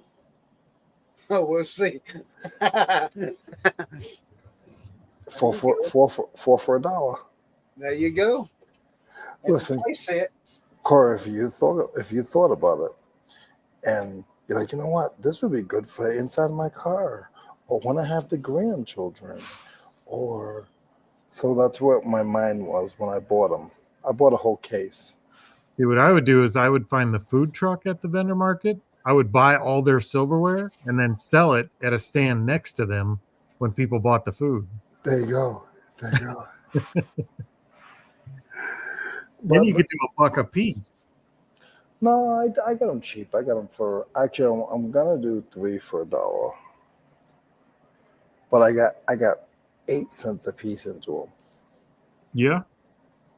It's just a bin filler. I got 150 bins to fill. If even one person bought them, you won. It's gonna be more than one. Yeah. I'm gonna do okay. I think if I made $3 a day off of that bin, that big money, I'm gonna be fine. Like I have to trust. Well, yeah, you ain't gonna go broke either way. But I gotta trust in my decision as well. And I gotta try things that are outside of my thought. Ain't nothing wrong with giving it a shot. Yeah. I mean, I sell mouse traps. I sell everything. But I was like, you know what? Let me think. Be good. You know what I sell crazy? I get the little kid spoons, the little kid forks and spoons. Man, I bought about, I don't know how many I bought. I bought 50 of them. I've already sold probably 20. Like the baby spoons? Yes. Jeez. Yes. Yes. For 50 cents a piece. Josh, you sold a AW100 last week for $220 that you found in a scrap pile. Holy cow! Oh wow! Good job, man. Yeah, that's awesome. I like cameras. I don't mind buying cameras. I look them all up because there's a lot of garbage cameras, but you always watch. That's actually something Teresa and I tell each other every time we see a bad garage sale. It just takes one camera.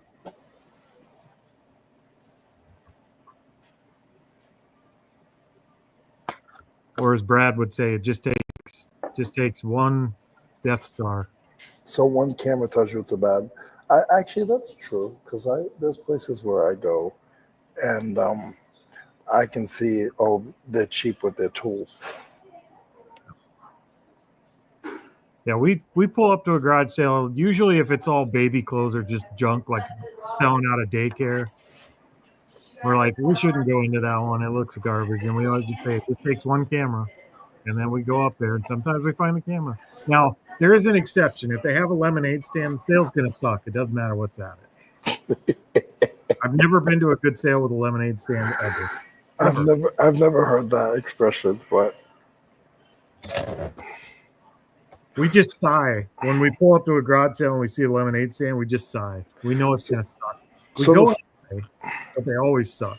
So the flea market vendor that's selling little plastic bags with forks, knives, and salt and pepper, he's okay. But the lemonade stand, that's it. No, lemonade stands garbage. Every single sale. They either don't have anything or everything they have is overpriced. That's hilarious. I am an avid non-supporter of lemonade stands.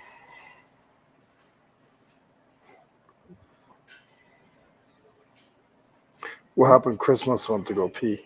Yeah, I got quiet, didn't it? Yeah. Nobody's asking questions. Okay, shh, he's back.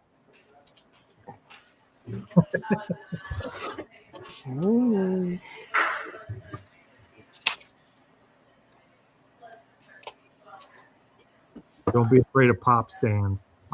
I have seen some with water coolers out front where they charge $1 water. Actually, the best garage sales in the summer are the ones we go to on hot days where they're selling the ices, like the icicle things that you got to cut the end off of. We love those. But they can keep their dang lemonade. What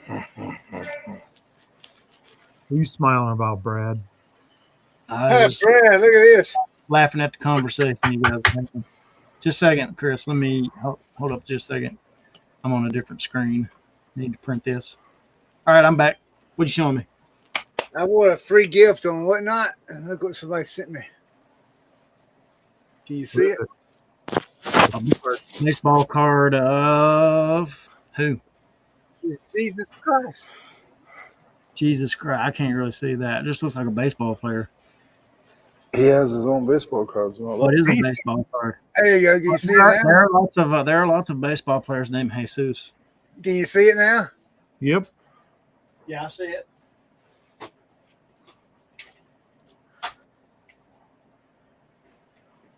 Jesus Christ is the eighth picture of salvation.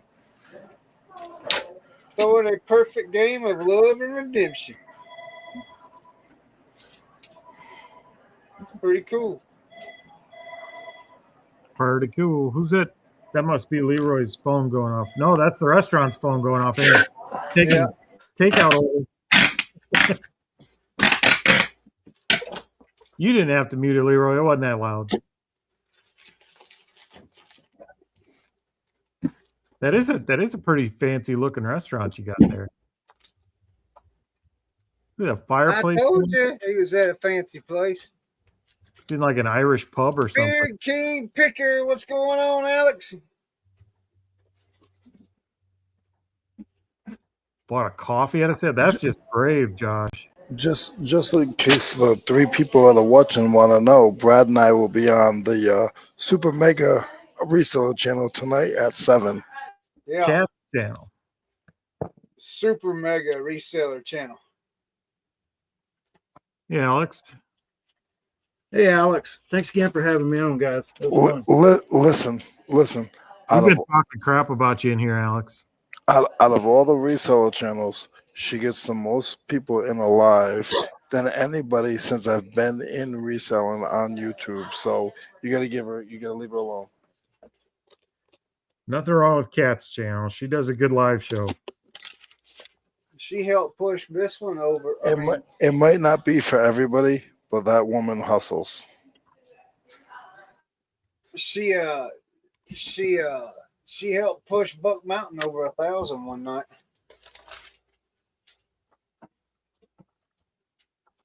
Oh, I got a Whatnot show today at 7 o'clock. What the heck? You do? How do you Yeah. not know? How do you not know you have a Your show. Man, I did not know that. Hey, I don't think any of you guys watched Eric's show that he had on today on District. I did. I've never bought off a District, and I did today. What was he on? Tiquity? Tiquity? Which one is it? Dibbed it? Shop Thank you. Commons. Shop Oh, he's on Commons. Collins? What was he selling? He hooked up with a guy that has a wholesale business. And he was selling 12 packs of winter hats and 12 packs of gloves for like $12. Not even $12, like $8. I Nice. sell that stuff for $2-3 a piece. I'll make $1 a piece off of you. I'm okay with that. Leroy, the people in that restaurant are going to think you're working for the CIA. Keep holding that mic up there. Secret agent. I'm trying not to be loud because I can be loud. Was that a niner? Oh man, I'm so tired. Tired of doing what? Being fat?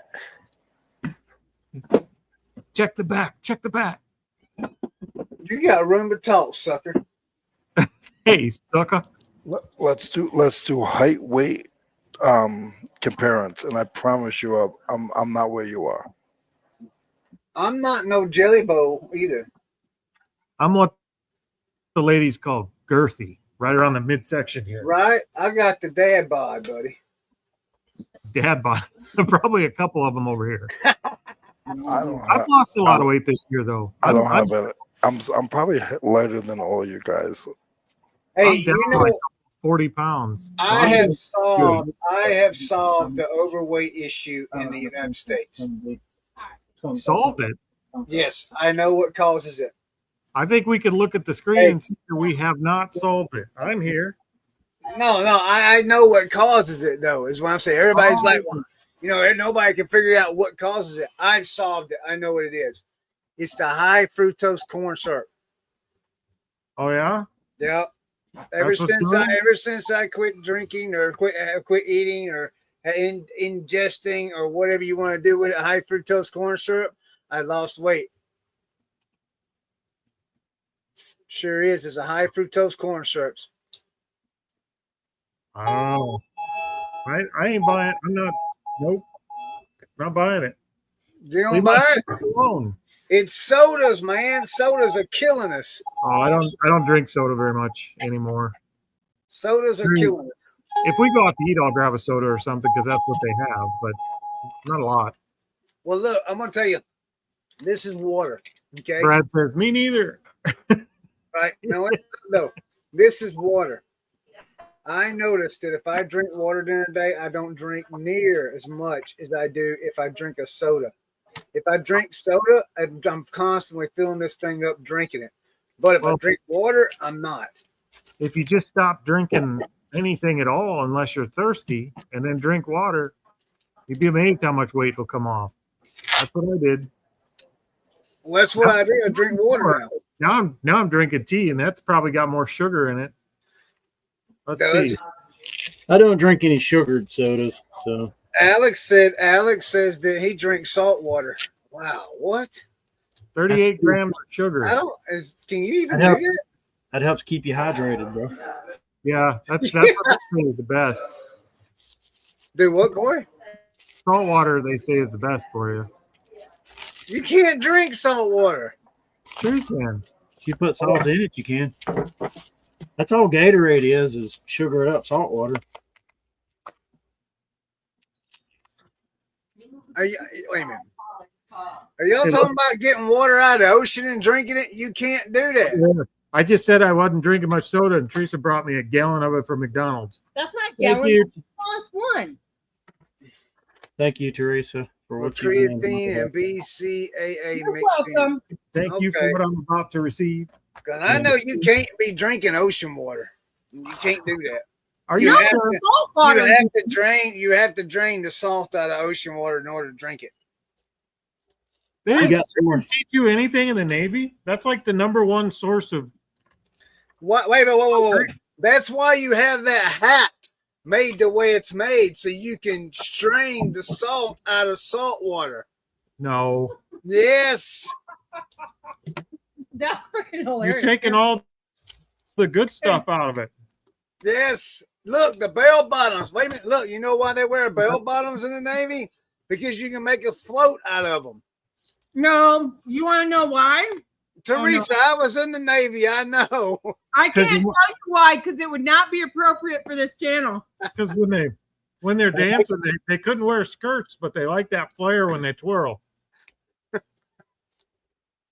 They make them wear those particular kinds of pants so they'll look funny when they wear them. Whatever. Amy, is Beach by Repeat still in here? But everything is for Got my hand a today. reason. There we go. We'll switch it up. I like Everything's for a reason. that. Ooh. Does that smell? But yes, the hat, you can dip water out of it, and you can drain the salt out of salt water with that hat. That's what it's for. I had a good Bible sale last week, Alex. Do y'all know what? Hey, do you know what the term scuttlebutt means or is? Do you know what a scuttlebutt is? That's what happens in prison. I've heard it before, but I can't tell you. Yeah, I've They're heard like it. freezing up, doing all kinds of weird. They're doing robotic movements over there. No, we're just having some salt water. Hi, Leroy. Look I at Leroy. also got some cards, Chris. What? I said I also got some cards Oh, from my dude over the years. over the years. Yeah. Who's that? Tim. Timmy. Yeah. Tim Timmy. Stewart. But yeah, the word scuttlebutt, the Do you original word. Oh, look at that. guys realize that Teresa is my favorite? You're just kissing up, Leroy, because you know she gets mad at you and she'll handle you.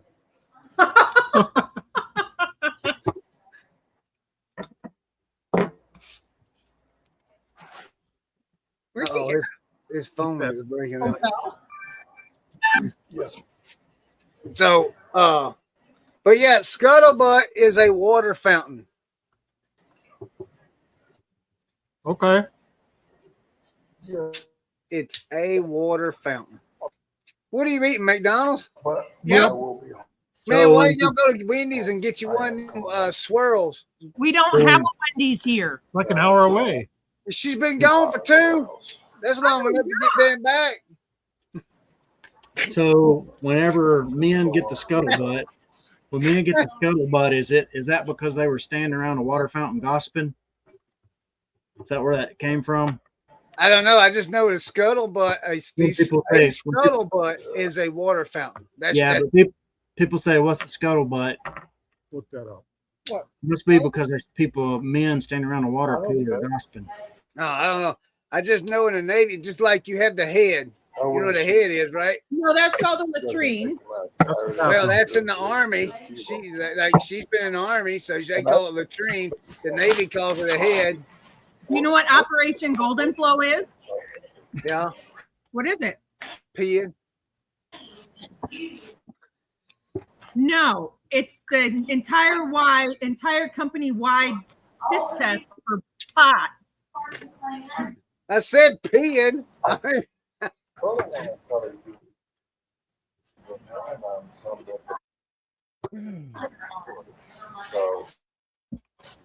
All right, so this lady wants me to send her off on that camera, Corey. Contain fresh water for a day's use. It's not a water fountain. What? It's a cask. The scuttlebutt? Yep. It's a water tank. It's a water. Scuttlebutt is a water fountain. No. Yes, that is the Navy term for water fountain. Look it up. Google it. She did. Yeah, Wikipedia is wrong. Anybody can write on It's Wikipedia. in Merriam-Webster dictionary, dipshit. Well, I tell you what, I was in the Navy, dipshit, and oh look, you got me cussing on here, Teresa. early because I don't have a spot. So It's called scuttlebutt. Gossip. but it's Chris not is out definite. there It's not scuttlebutting definite. about UPS or USPS Ground Advantage boxes. In my heart, I really want to try it. Oh, wait till I start talking about the UPS ground advantage boxes. I mean, ground So, saver boxes. all right. Like cheesy fries? What is that? Cheesy. Talk to you soon. Hi, Sharon. Listen. What? All right. Who? Why are you talking about somebody's It's cousin? 4 o'clock. You're so far behind.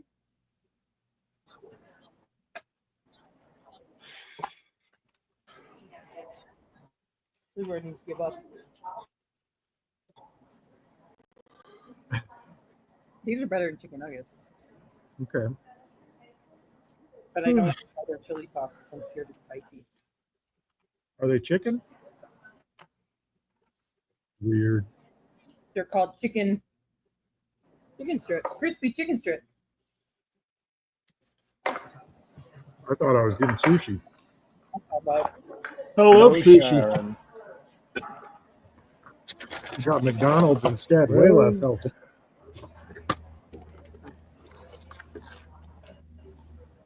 that'd be called? That The only local sushi we can get anymore is from Publix, and I'm not. It's not. She said I Same. need to get bow, the 58-inch bow written on it, like somebody wrote on it. It's him, the guy that created it. Well, when I measured it, I'm it's not 54, so I don't know if they count the curve. giving up. Where'd you measure from? I'm not giving up. I'm not giving up, he says. Well, he didn't have to. It gave up And- for him. And he The gave internet up. gave up. He didn't give up. He quit. There's a difference. Quitter. I didn't get a chance to say, hey, Bradley. Hey, what's up, Teresa? How are you doing? I'm fabulous. You just get back from the post office? Yep. I just sent my crew with my packages just now. So So we had a real, like the first hour, we were real philosophical. We got in there. You guys talked about all kinds of YouTube and crap. We got our therapy in. I don't know if we helped Chris. I think he's a multi-session case. Yeah. It may take a few. they need to make an app called Talking You Off the Ledge or something like that. And Chris needs that because about once every couple of days he has some kind of crisis of something, and he just needs somebody to be like, just wait another day. It'll be okay. I'll have ChatGPT start writing the app. It'll just be called Don't Jump. Yeah. So what's there's like multiple resellers now coming out with their own AI listers, Yep. and I'll tell you what. What is that? It's just for auto listing. You just upload the pictures and it'll automatically create the draft for you. So how do you do that? Like you said, people are making their own stuff. How are they making their own thing and then putting it on a platform? Well, if I was going to make it, I would have ChatGPT code me a web app and put it up and then start charging for it. so I've got a friend that codes for big companies, Mm-hmm. for a big company, and they actually do stuff for a lot of people, but they have like a rule: you can't just copy and paste code from ChatGPT. But he said that they use it quite a bit in writing their code. Yep. If you're a coder and you're not using it, you're handicapping yourself. I'm a coder. I've written commercial applications, like Yeah. big ones, and I use ChatGPT for code all the time. I'm not going to call his name because his company, if they were to hear it, they would know who he is. Corey got so excited this morning with something he was working on. He came in while I was still sleeping, and he's like, "Oh my God, look at this!" It works too. Do you want me to show you? Here, Chris. This is as close as I've come to an automated reselling tool with ChatGPT. So I have ChatGPT on my phone now, and I created a chat in ChatGPT called Garage Sale Research Assistant. And I gave it a bunch of instructions on what to do, and I will only communicate with it via pictures, right? And then I told it what I wanted to do with the pictures. So let me just find something here. Here, I got a tape measure. Stanley 25-foot tape measure. So I just come into my chat, and I hit plus to add a picture, and it pulls up my camera. I take a picture of my Stanley tape measure, and that's all I give it. I don't tell it anything. And as soon as it's done uploading, come on. Reception in this building sucks. Okay, so it's done uploading. So I send it into ChatGPT. Now I just wait. And ChatGPT will find that tape measure on eBay. It'll give me the best title and description with keywords. And it's going to tell me what it sells for. And if it's under $20 or has a sell-through rate that makes it sell, that would take longer than 6 months to move it out, it'll tell me to pass on it. If it has a sell-through rate that'll sell faster than 6 months, or it's worth more than $20, well, both of those, and worth more than $20, it'll tell me to pick it up if it's cheap enough. How did you do that? It's just ChatGPT. I didn't have to do anything. I just told it what I wanted it to do with the pictures I send it.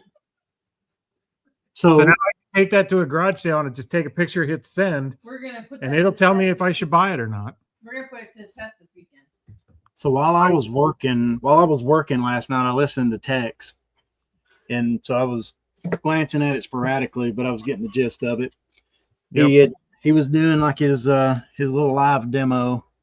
He loaded up, I forget how many pictures, maybe 250 or something, maybe it's like 100. I can't remember. One of the things that I was like most of it is like, okay, this is just standard. This is what List Perfectly has been doing for a while, with their express lister.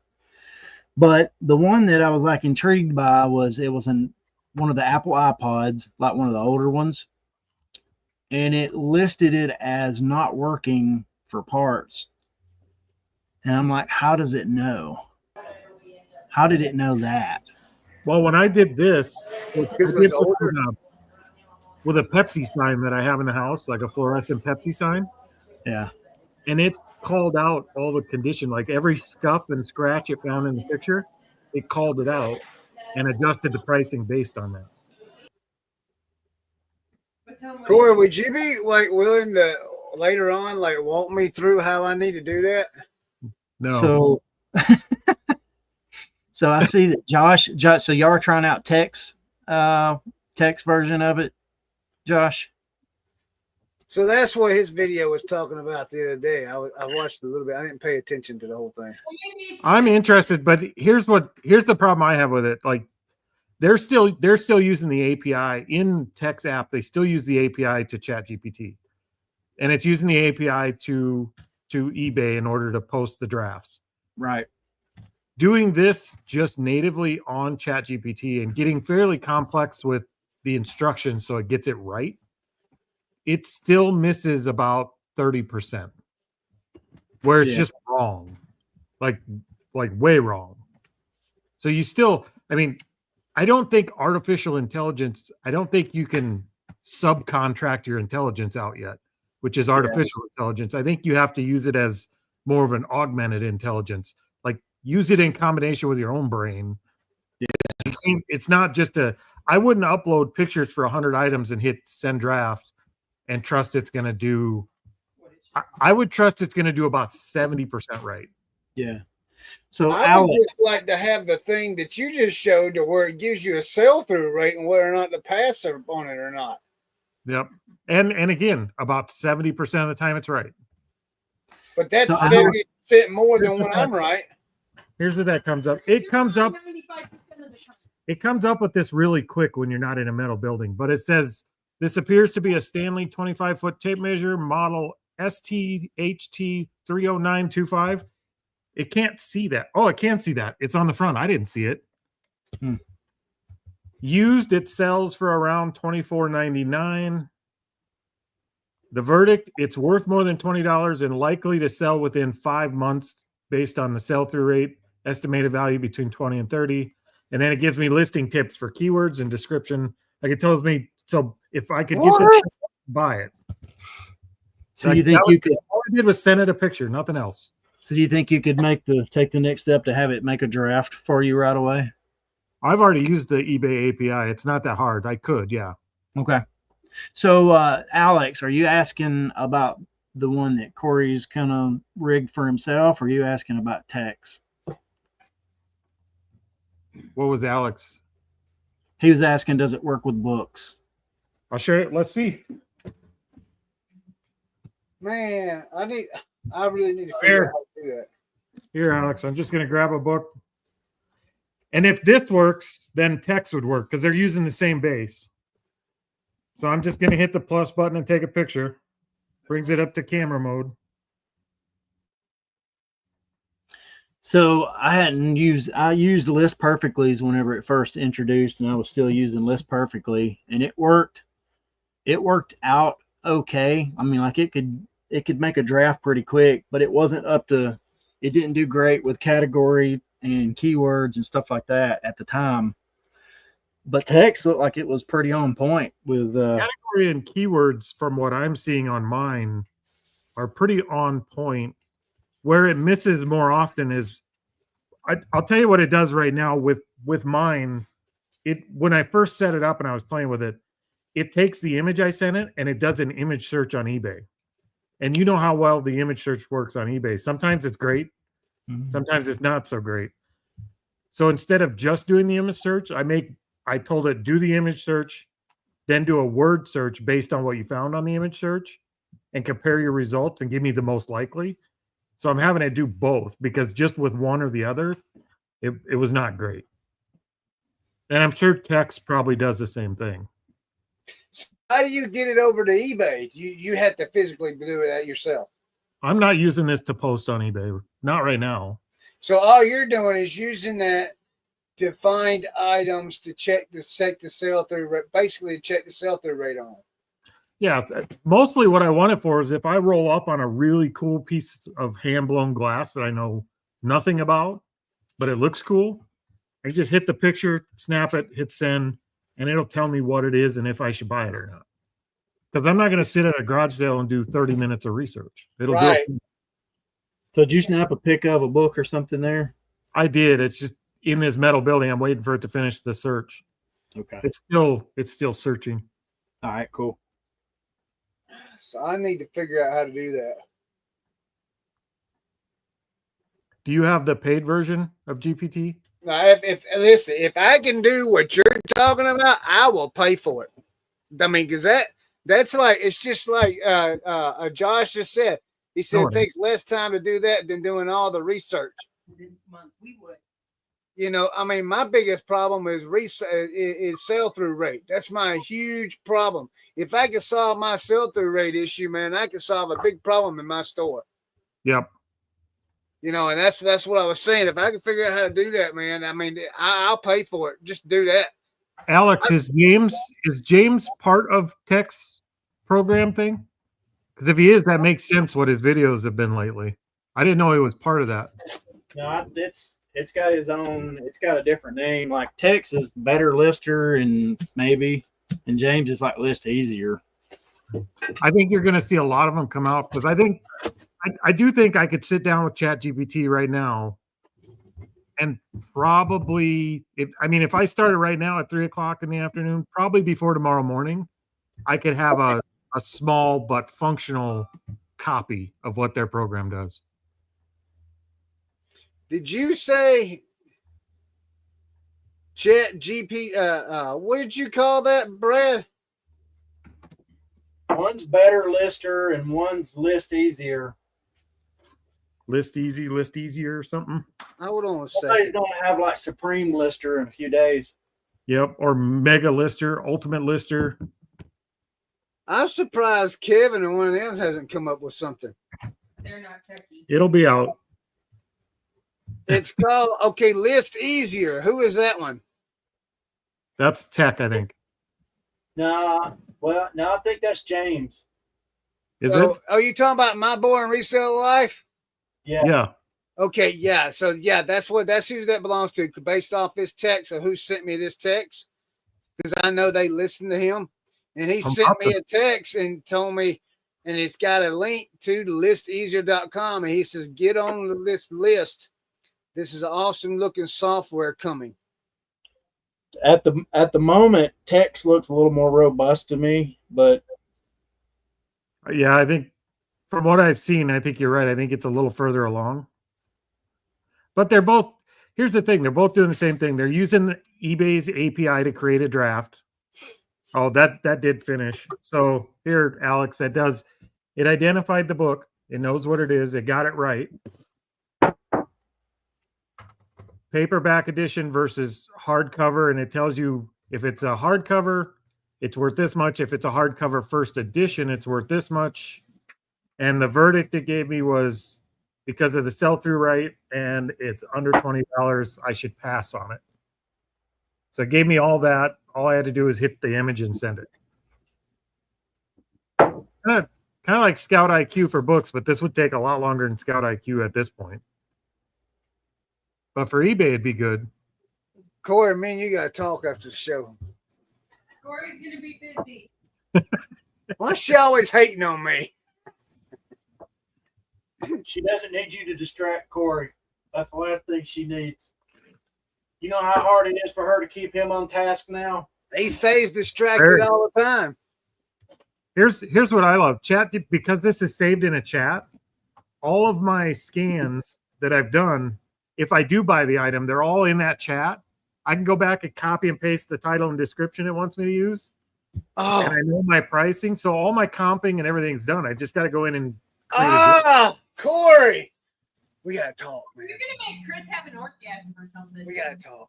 Why does she got to be so nasty all the time? Such a nasty woman. Right? Chris, we set up a web portal. Yeah. Where you could pay by the minute, kind of like those sex lines you call. Get on the horn with you, talk sexy tech. I take feet pictures. Just rub that button right there. Yeah. The feetpic.com.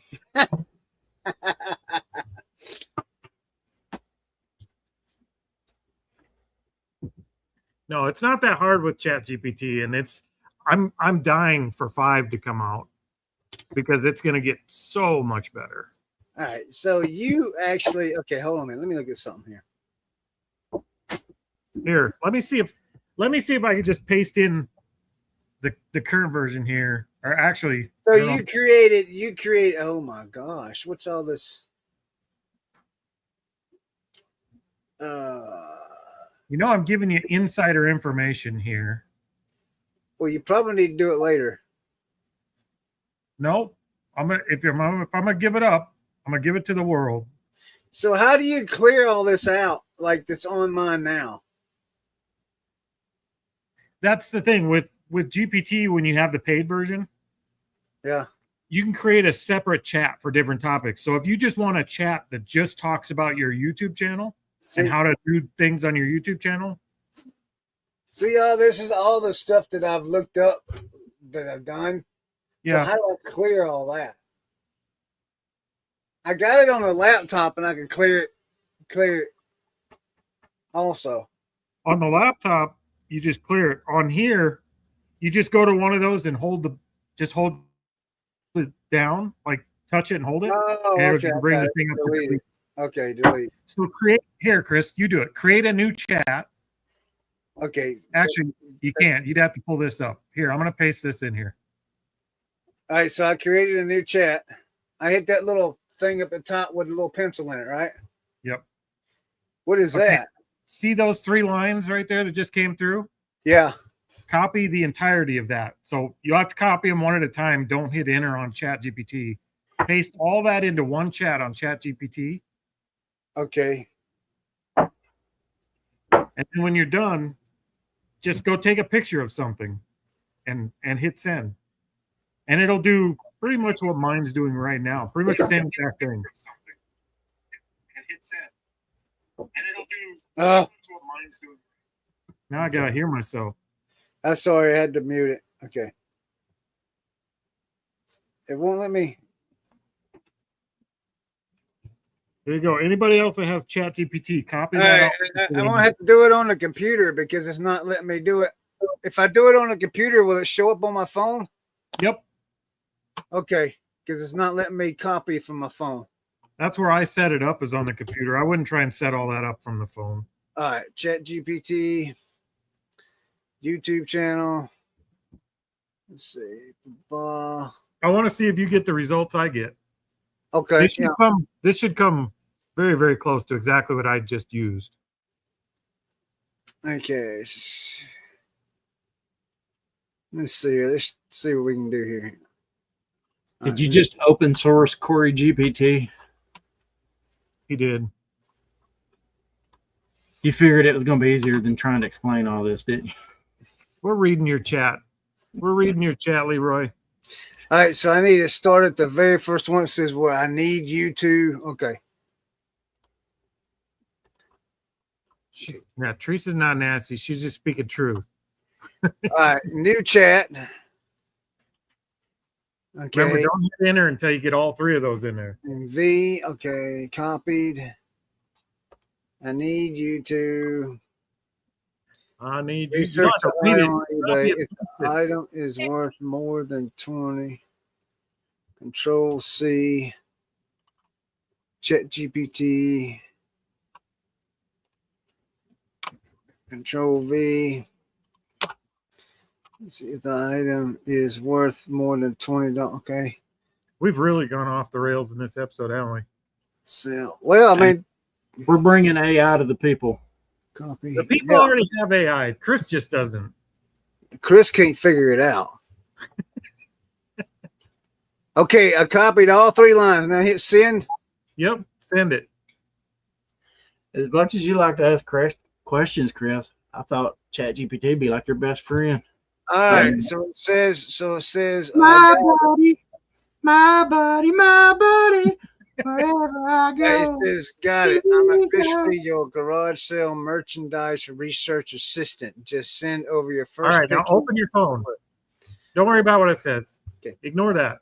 My buddy your to phone. me, ChatGPT. Brad.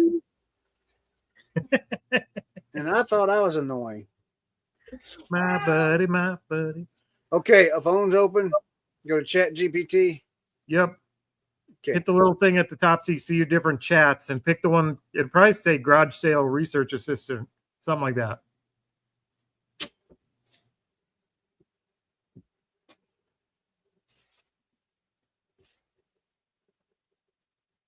Come on.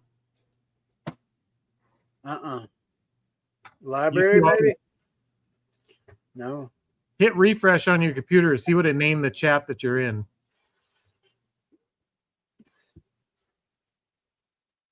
That way you can find it. It says garage sale research assistant on the computer. All right, now go shut your app on the phone and reopen and see and find that one.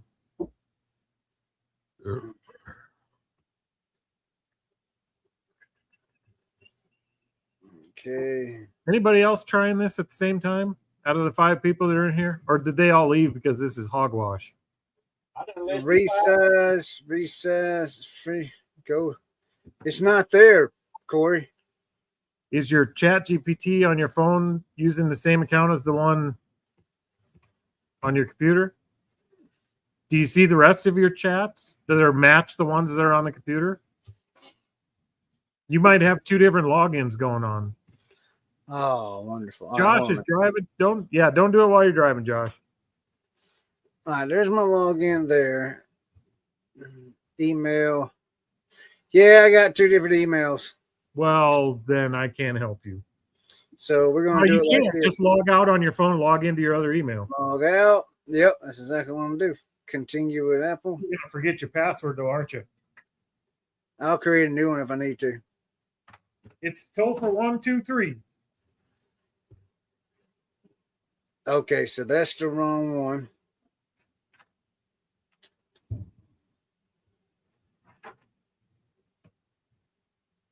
Make sure you check your phone, Alex, and you're not on a different login than you are on your computer. That's what Chris is suffering with right now.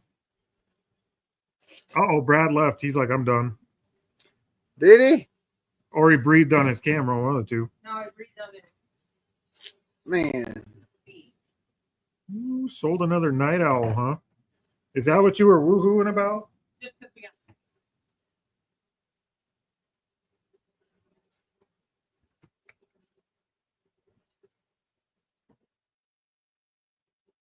Oh, what's my password? Maybe it's this one. I got 100 of them.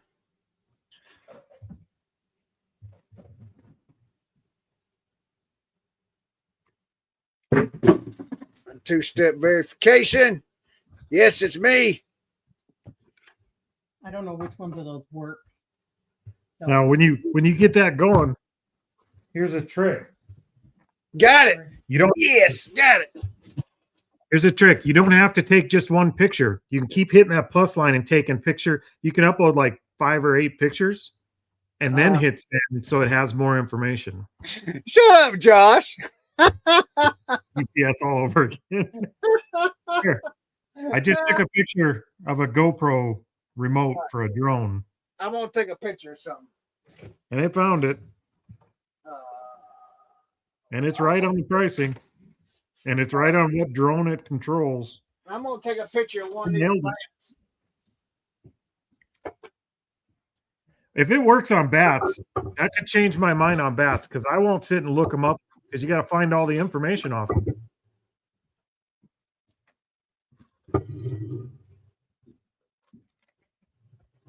You might have to take more than one picture on the bat so it could see all the writing. Yeah. Oh, we got Brad back. AI kicked him out. He got Our power went off. Oh, did it? Yeah. That's If not you go good. back and watch the replay, it goes black, then it comes back up, and then it goes off and stays off.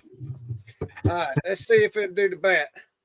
AI taking Brad out. If this works, man, I'm buying. I'm paying the paid version. Well, if it works on the free version, don't even worry about the paid version. Well, I can only upload so many photos on the free version. It only I got you. Yeah, you can only do so many photos. I think. I said it's so far for me, it's been about 70% of everything I've done. It's hit right on the head. Like it nailed it. Well, I'm about to find out right here. I'm in the middle of building too, so it's doing it kind of slow. But yeah, I mean that would be well worth. I mean, if it gives me if it does sell, okay, here we go. It sells. Alex said he got it. Alex, did it work for you?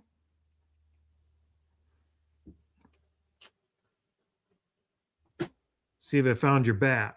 All right, it says your bat appears to be a Louisville Slugger Omaha Omnia 2000 Collegiate Series. Yes, it is. TPX alloy baseball bat, looks like a U size 31 model. Blah blah blah. Yep, that's right. On eBay, one's listed at $44.99 or best offer for another at $54. A 30 example for $37. Vintage version sold for $29.95. Conclusion: it consistently sells for $30 to $55, well above $20. As a youth alloy bat, it's likely to move within 5 to 6 months, given its demand and common listing. You can list it around 40 to 45. Ideally, buy it now with best offer enabled for faster sale. There you go, buddy. What's up, man? Are I got you tired freaking of the chat. kidding me, man? You can refine that too. My prompt doesn't look exactly like the one I send you because I refined it for what I want.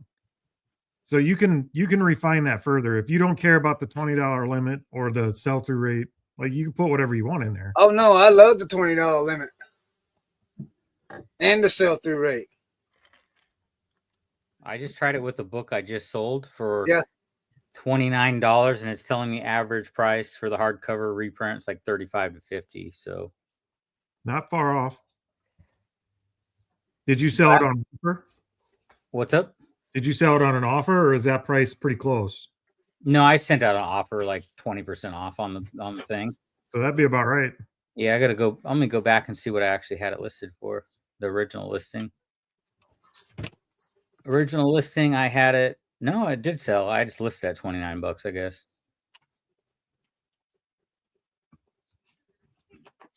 So, yeah, I couldn't get it to go from my computer to my phone though. I have no idea what my emails are, so I just read what you typed in into my phone, and then it pulled it up. Nice. So, I did leave in the sell-through rate, which will never work with books because all books sell very slow. Yeah. But I just have it now. It's in its own chat. So whenever I'm wanting to look something up, I just go find the garage sale assistant yeah, I didn't know you can do that. picture. Yeah, Corey, I'm gonna have to use the paid version because it says I just tried another one. It says upgrade to Chat GDP Plus to attach more files and try again tomorrow after 3:56 p.m. I think you only get like 3 pictures a day if you're not paying for it. I did 2 on the bat. I was trying to do 2 on this one, but I'm going to try 1 on this one and see what it says. Here's the thing, Chris. If you want a more complex prompt to make it even more useful, you can use the paid version of Corey GPT, and I'll just send you an invoice, and then I'll refine your prompt for you. You probably need to send me an invoice now anyway. You might as well put your own out since everyone is putting an AI listing program out or something. Yeah. Well, that's what I said. Like, imagine that's doing pretty much everything Tex was doing. It's just not creating the draft. See, we can use the information that it give us to create everything. And you could tell if you want to refine that prompt, just put it back in there and tell it if it's a keeper, give me a good keyword rich title and description. It'll do that too. Like, it'll do everything that his does. It just, you have to hook up an AI. You'd have to hook it up to eBay's API to create your draft. As long as you're not making the listing go live, eBay's API is free to use. Okay. So I took a picture of one of them chainsaws that I have, right? Mm-hmm. It says, so it gives me what chainsaw it is. It says, here's what it's found about on eBay and other online listings. Used but running conditions show listed at $259 or best offer. Another for parts not working, which is what I would sell for parts, is $40+. Parts only is $40+ or best offer. Facebook Marketplace is for $75. It says it consistently lists between $40 to $75 plus, well above $20. Vintage small gas chainsaws work and working or flexible condition, typical sale with 5 to 6 months, especially on local platforms and niche markets. But slightly below an optional at best offer to attract more buyers, indicate where it's niche market incorporator. So it's saying that so I can let me ask you a question. When I put like a picture of an item in there and it's for parts only, can I just type for parts only with that picture and it'll figure it out? I wouldn't type anything into that chat from that point on. I'd delete it and remake a new one because you don't. I specifically told her I'll never communicate with you again except for pictures. Okay. So if you want, like, one thing you could do is make a separate chat, make a new one, and say, whenever I send you a picture, tell me an estimated price of what I could get for this item if I parted it out, and tell me what kind of parts should come off of it that would give me that price. So if you were taking a picture of a Keurig, it could say, yes, grab that. You can get $75 out of these 6 parts. Like, you can chat just for that. Will your picture prompt on barcodes? Let's find out. Let's see. I've got a Battlestar Galactica. Well, let me grab something that's not wrapped up. Battlestar Galactica book, $4, free shipping. Tech hours with Corey. I need something with a barcode. I think I got something. Here's the problem. This is the book I took a picture of, but it's a reprint of it. So it is average of $20. So I sold it $10 over what it said it would sell for. Oh, nice. Reprint edition. This is my problem with these AI programs. There's so many little things that go into books. Is it going to be able to pick all those up and what editions there are, you know? When I did my book, it told me if it's paperback, it's this. If it's hardcover, it's this. If it's first edition, it's this. Like, it split them out.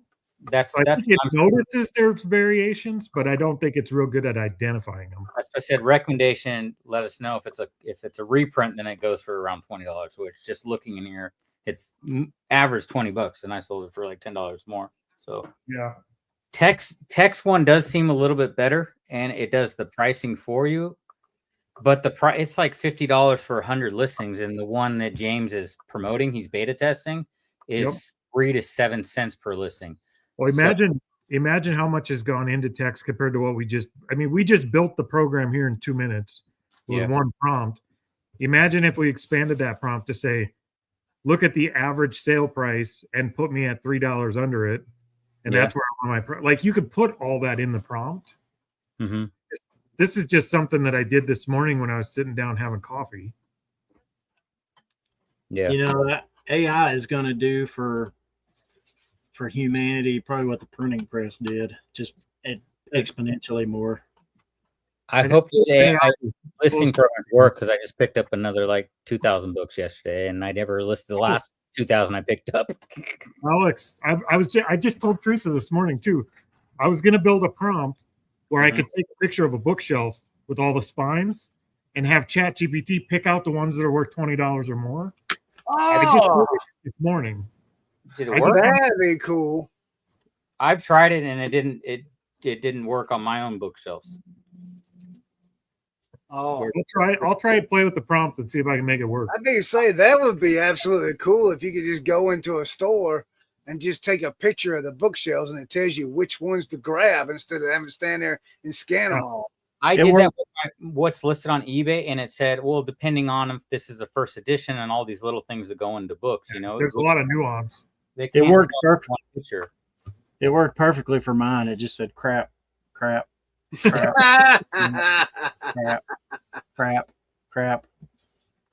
I'm gonna. Chris is gonna be in ChatGPT for the rest of the night. Man, I've used it a lot in my business I'm already. fixing to get the paid version. I'm fixing to get Bro, the paid version and wear it out. You just did the equivalent, Corey, of giving a chimp a machine gun. That's all right. Mow him down, buddy. Go get him, Coco. But I mean, think about, look, my worst problem, and I even talked about this in my video the other morning, yesterday morning or whenever it was, my worst problem is sell-through rate. I have issues doing the research when I'm at a store or getting things. I don't know what my brain can't comprehend sell-through rate. And so my model for my store at this present time is quantity for sales over sell-through rate. And I don't want to do quantity anymore. I want to do sell-through rate. So if this will help me do my sell-through rate and fix my sell-through rate issue, man, this is well worth the $20 a month for me. And my book was likely 5 to 6 months. I mean, Brad, it did pick up the barcode, and it found the exact same one, and it told me to pass on it because it's worth less than 20. And it picked up the barcode just by me taking a picture of the box. Nice. And what did it say on sell? Does it even say anything about sell-through rate or just pass? With this, it tells me to pass because it was under the $20 mark. So it didn't even look up sell-through. So I wonder if you could prompt it to tell me how many listed versus how many sold. You could. Yeah. You could. That way you could visually see the number yourself, and then however it figures, you know. So, okay, what you're talking about there, Brad. So I would just take what you did, Corey, and just add this information to it. Or just take what I did and put in a Word doc and refine it however you want and put it back into a new chat. What's a Word doc? Oh, fuck. Look, man, I am literally illiterate when it comes to this stuff. Your notes on your phone and then edit the parts you want different and then copy and paste, put it back in. Okay, yeah. All right. That'll be easier. Yeah. Yeah. Just paste it in somewhere you can edit it, read the whole thing, and then just change it to say what you want it. Like with AI, you just tell it what you want. Hey, Chris, saltwater straight from the ocean. I just went to the ocean this morning and filled No, up you didn't, man. What brand of BCAAs do you use? I don't know. I just bought $300 worth of creatine and BCAs on whatnot the other night, so I got a whole bunch of these thinking I'd resell it, and I paid around $8 to $5 each. I sold my first one, free shipping, and it's going to Puerto Rico. Nice. Imagine that. So I yeah. quit selling to Puerto Rico because of that problem. Because here's something else. Because it seemed like for me, for a while, Puerto Rico was buying everything that weighed over 20 or 30 pounds from me. And then you can't ship it UPS because UPS don't ship the post office box, a P.O. box, and they always have it sent to a P.O. box. And this product is every listing is free shipping. So I just kind of matched that at like 23 free shipping. So I might list more because I literally woke up in the morning and go, what did I just do? Because I had a bill for $300 on whatnot of creatines. So I need to sell and get some of my money back. Man, I'm fixing to, let's see. But yeah. Needs to take over the freaking world. That's what Chris is thinking. That's what I'm doing right now, man. I'm creating a thing in my notepad on my phone. I dropped $2,000 yesterday, Corey, on books. I bought out a whole collection. Dang. Is that local to you there? Yeah, I got hooked up with a estate sale clean out company, and they're calling me whenever there's book collection to do a deal on them.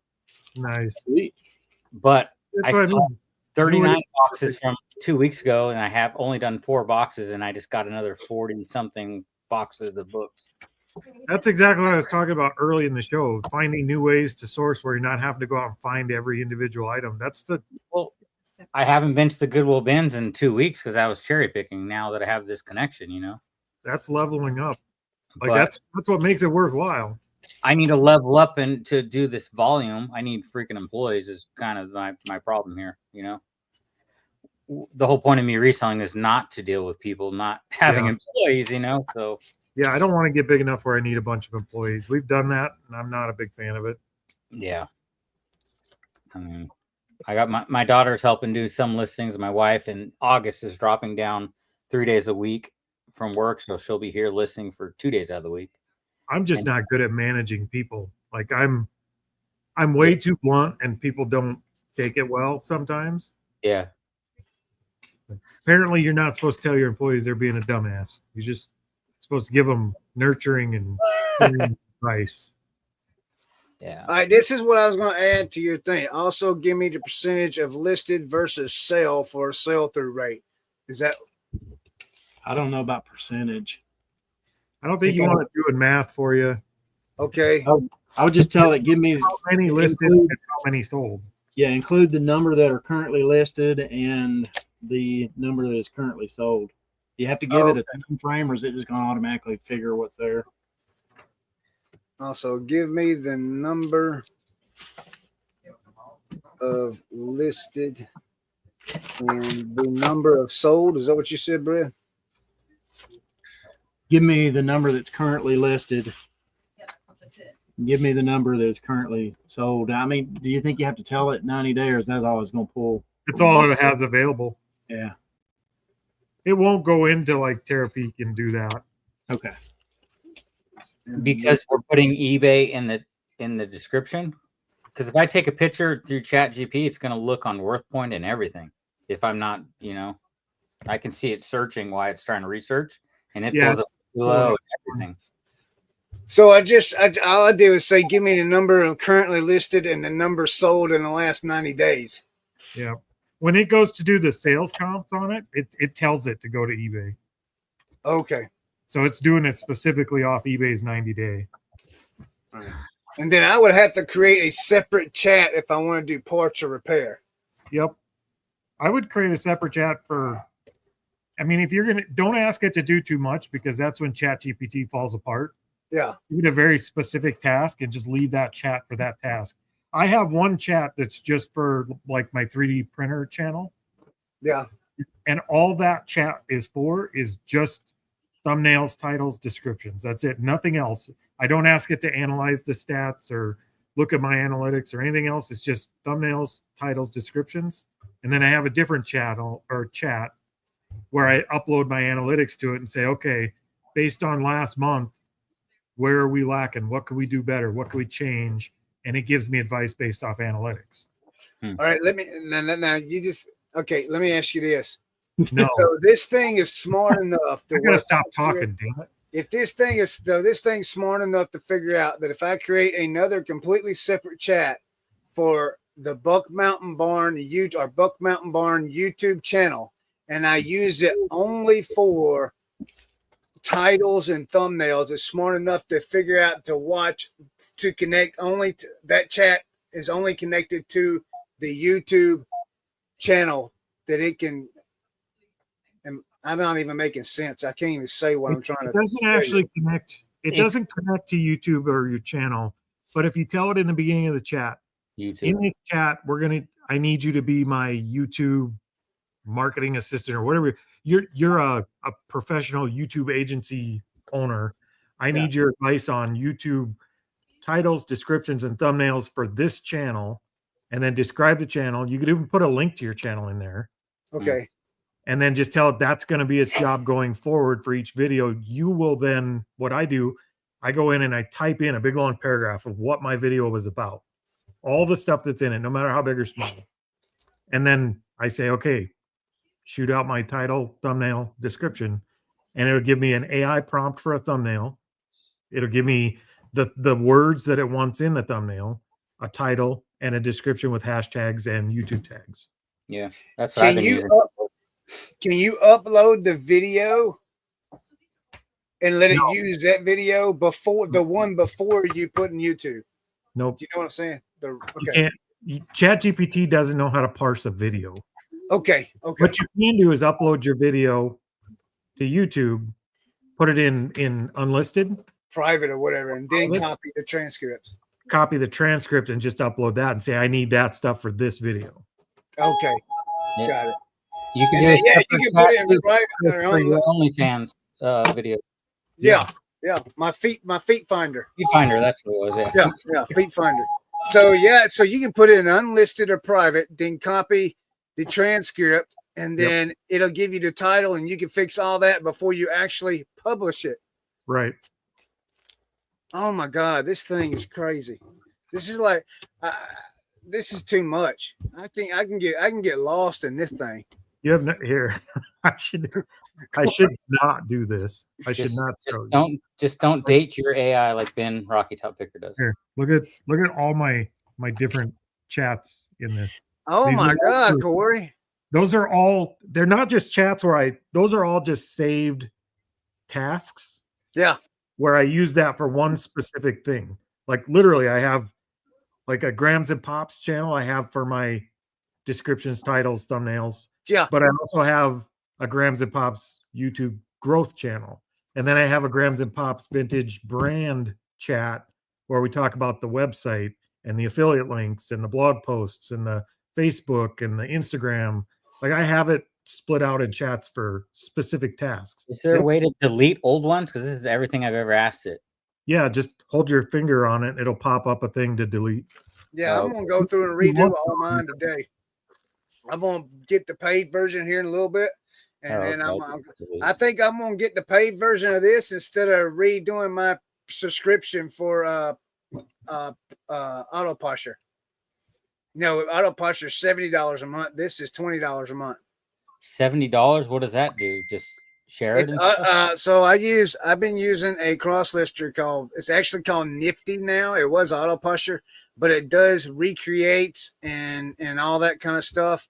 And it worked. I mean, for Poshmark, it was actually the 2 months I was using it. I'd sold more in 2 months than I've sold on 3 years in there with it, So I did away with it last month because I had to let this, I had to cancel the subscription for it. And I says, well, if I can get caught back up in a couple months, I'll re-up. But if I can if this thing will help my sell-through rate, I won't need another platform to sell on. I can sell it all on eBay. You know what I mean? Trust it about 70%. Trust but verify with ChatGPT because it will steer you wrong time to time. I mean, I would only 70%. Market and prices for sure, but the description and everything is pretty good. Yep. But I even if these AI where I take a picture and it's going to list my book, I'm going to go back and double check every one, at least the pricing of the market. Well, I'm not going to lie to you. 70% is a lot better than what I'm doing right now. Yeah. It's nice to mean- be able to just grab anything off your dev pile. It doesn't matter what it is. You don't have to look at it. Take the picture. It's going to tell you list it or don't. Throw it in the tote to donate or garbage, and list Yes. the one that tells you, and it gives you all the information you need to list. And I like the fact that you can set it to where, like, you can tell it to only give you items that you will profit over this amount. See, like I only want items in my store where I profit $25 or more. And you can tell it that if this does not profit me $25 or more, tell me to pass. Yep. You know, so I'm impressed, Corey. I'm impressed, man. You got a brain like no other, dude. It's unbelievable what you can come up with. His ego. I don't think What's she saying back there? Tell her to appreciate you, man, for the smartness that you have in your brain. It's not me. I'm augmented. Yeah. Yeah, but you thought of it. We've Well, all sat I here, don't we've see all on had that- Chat GBT, and how many of us sit here and thought about doing that? I'm No. GBT. I know Tiffin thought of it. I know James thought of it. Yeah, but those are they different. They smart like you too. You know, I mean, I know, like I said, I know within a 24-hour period, I could create the API connection to push that information straight in to create a draft from my pictures. I know I could do that. So it's to create one of those apps. I think there's going to be 100 of those apps around before you know it. I really think they're going to flood the market with those apps. You know what, Corey?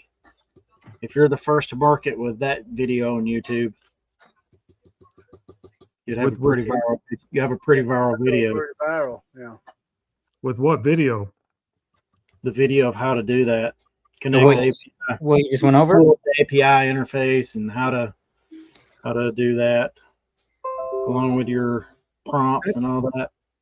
That's the last thing I would want to put on my YouTube channel, because if that goes viral, then they're going to pigeonhole me as a tech advisor on YouTube. Start a completely different YouTube channel with that one video on it, and then just reference it in your reseller video. Yeah, that's just yeah. Seriously, that's the kind of thing for people who are adventurous and want to try it. I bet there'd be a lot of clicks on that. It would I not be. don't mind doing the manual listing. You know, I don't mind doing that. I just need to start at the ground with this sell through thing and then work my way up. You know, and if my phone will tell me buy or pass, man, that's worth every dime you spend a month on. I think that's the first thought I had when I saw these AI apps coming out for listing. Yeah. Everybody's like, listing is the biggest problem in eBay. It's the part that everybody hates. And I think that's not even close to the biggest problem in reselling. I don't mind a listing. I think the biggest problem in reselling is just buying crap in the first place. If you could just buy good stuff that people actually want and you price it right, reselling's not that dang hard. I mean, I very rarely do. Look, it's just like what happened to me this morning. I sold that stuff in 12 minutes from being listed. I've never sold anything that fast. Yeah. Yeah, if you have a good item that people actually want and you price it fair, it's going to sell. If it sells within 12 minutes, then I always question, did I underprice the item? Every time. That's exactly what I did. That's exactly what I did. I was like, oh no. But I mean, I got $5. I had $5 in it, and it sold for, the buyer was all in for $137. You know, so I'm not going to complain. It's a good sale, good profit. It just makes me wonder what would have happened if I known more about that category of that product. You know what I mean? I'll tell you what it is. It's just like what Brad buys his collections. There's a lot of money in that collections for the people wanting to do the work to part it all out. And somebody saw the value in it and they took it. I think he put a fair price on it. I don't think you left $1 billion on the table. I think you found somebody that bought the collection. I'm not disappointed. I'm happy. I ain't gonna lie. I hope they buy the other 8 that I got. The other 8 dolls. I mean, I got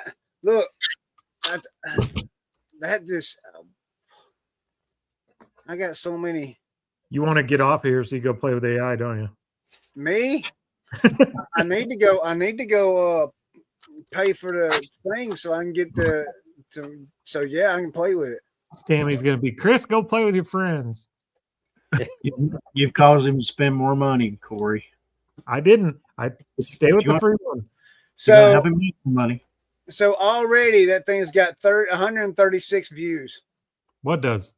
Those G4 My Little Pony Equestrial Girl bundle dogs.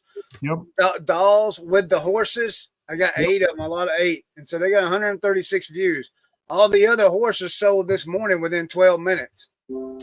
Good. These got listed at 6 a.m. this morning. Got put in the store at 6 a.m. Well, you'll be able to get some bologna sandwiches for next week. Then they're gonna sell. Yeah. Oh, that email that showed me my payout this week.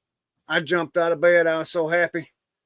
Man, I told Tammy, I says, thank God eBay came through this week. She says, I know it was fixing to get bad. I'm gonna finish up now. But we're actually talking about changing some things. All this here, we're actually talking about moving it down at the other place. Your building? Everything. Camper, Oh, everything. All right, hold up. Before you do that, open up your Talk Me Off the Ledge app. Make sure it's not just a whim. What are you talking about? Don't jump. It's a callback to an earlier joke in the episode. Okay. No, for real. Me and Tammy have been talking about it, and she was like, "Well, that was the original plan anyway." And I says, "Yeah, I know." So I mean, we're not doing it overnight. It may be a year before we actually can do it, but we are very seriously gonna. We're probably just gonna let all this the lot go and not let it go, but just move off of all this off that lot and just go down to the house. I mean, because and if we did that, that'd cut out bills. Be quite honest with you. That'd Then you save. can afford ChatGPT. Yeah, it'll save an electric bill. It'll cut out an internet bill. It'll cut out an electric bill. It'll cut out a light bill. It'll cut out a water bill. I mean, there's 4 right there that I can think of off the top of my head. So yeah, we just gotta. I can get the building moved for free. I talked to one of my neighbors. He does it for a living, and he says, "Yeah." He says, "Whenever you're ready, just let me know, and I'll move it for you." So my issue is I'm going to have to move everything out of here. That's what I'm not looking forward to. Tara's right. ChatGPT pays for itself every single week. None listed. Nice. Take a picture with Corey's phone. He'll tell you everything you need to know, Teresa. The long cable that's in It's there. not the same. It's not for No, that. it's not for that. Okay. Hey, Corey, Yeah. snap a pic of Teresa and see if it says pick or pass.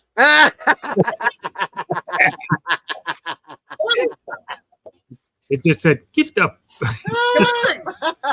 I'm searching ahead. Holy cow, man. Teresa. I'm waiting. Did it? Yeah. I got the sticky stuff. Probably off going that to tell other me one. you broke it, you bought it.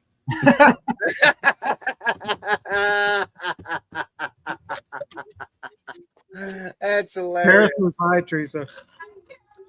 That's great. Well, Have a good day. I'm gonna jump off.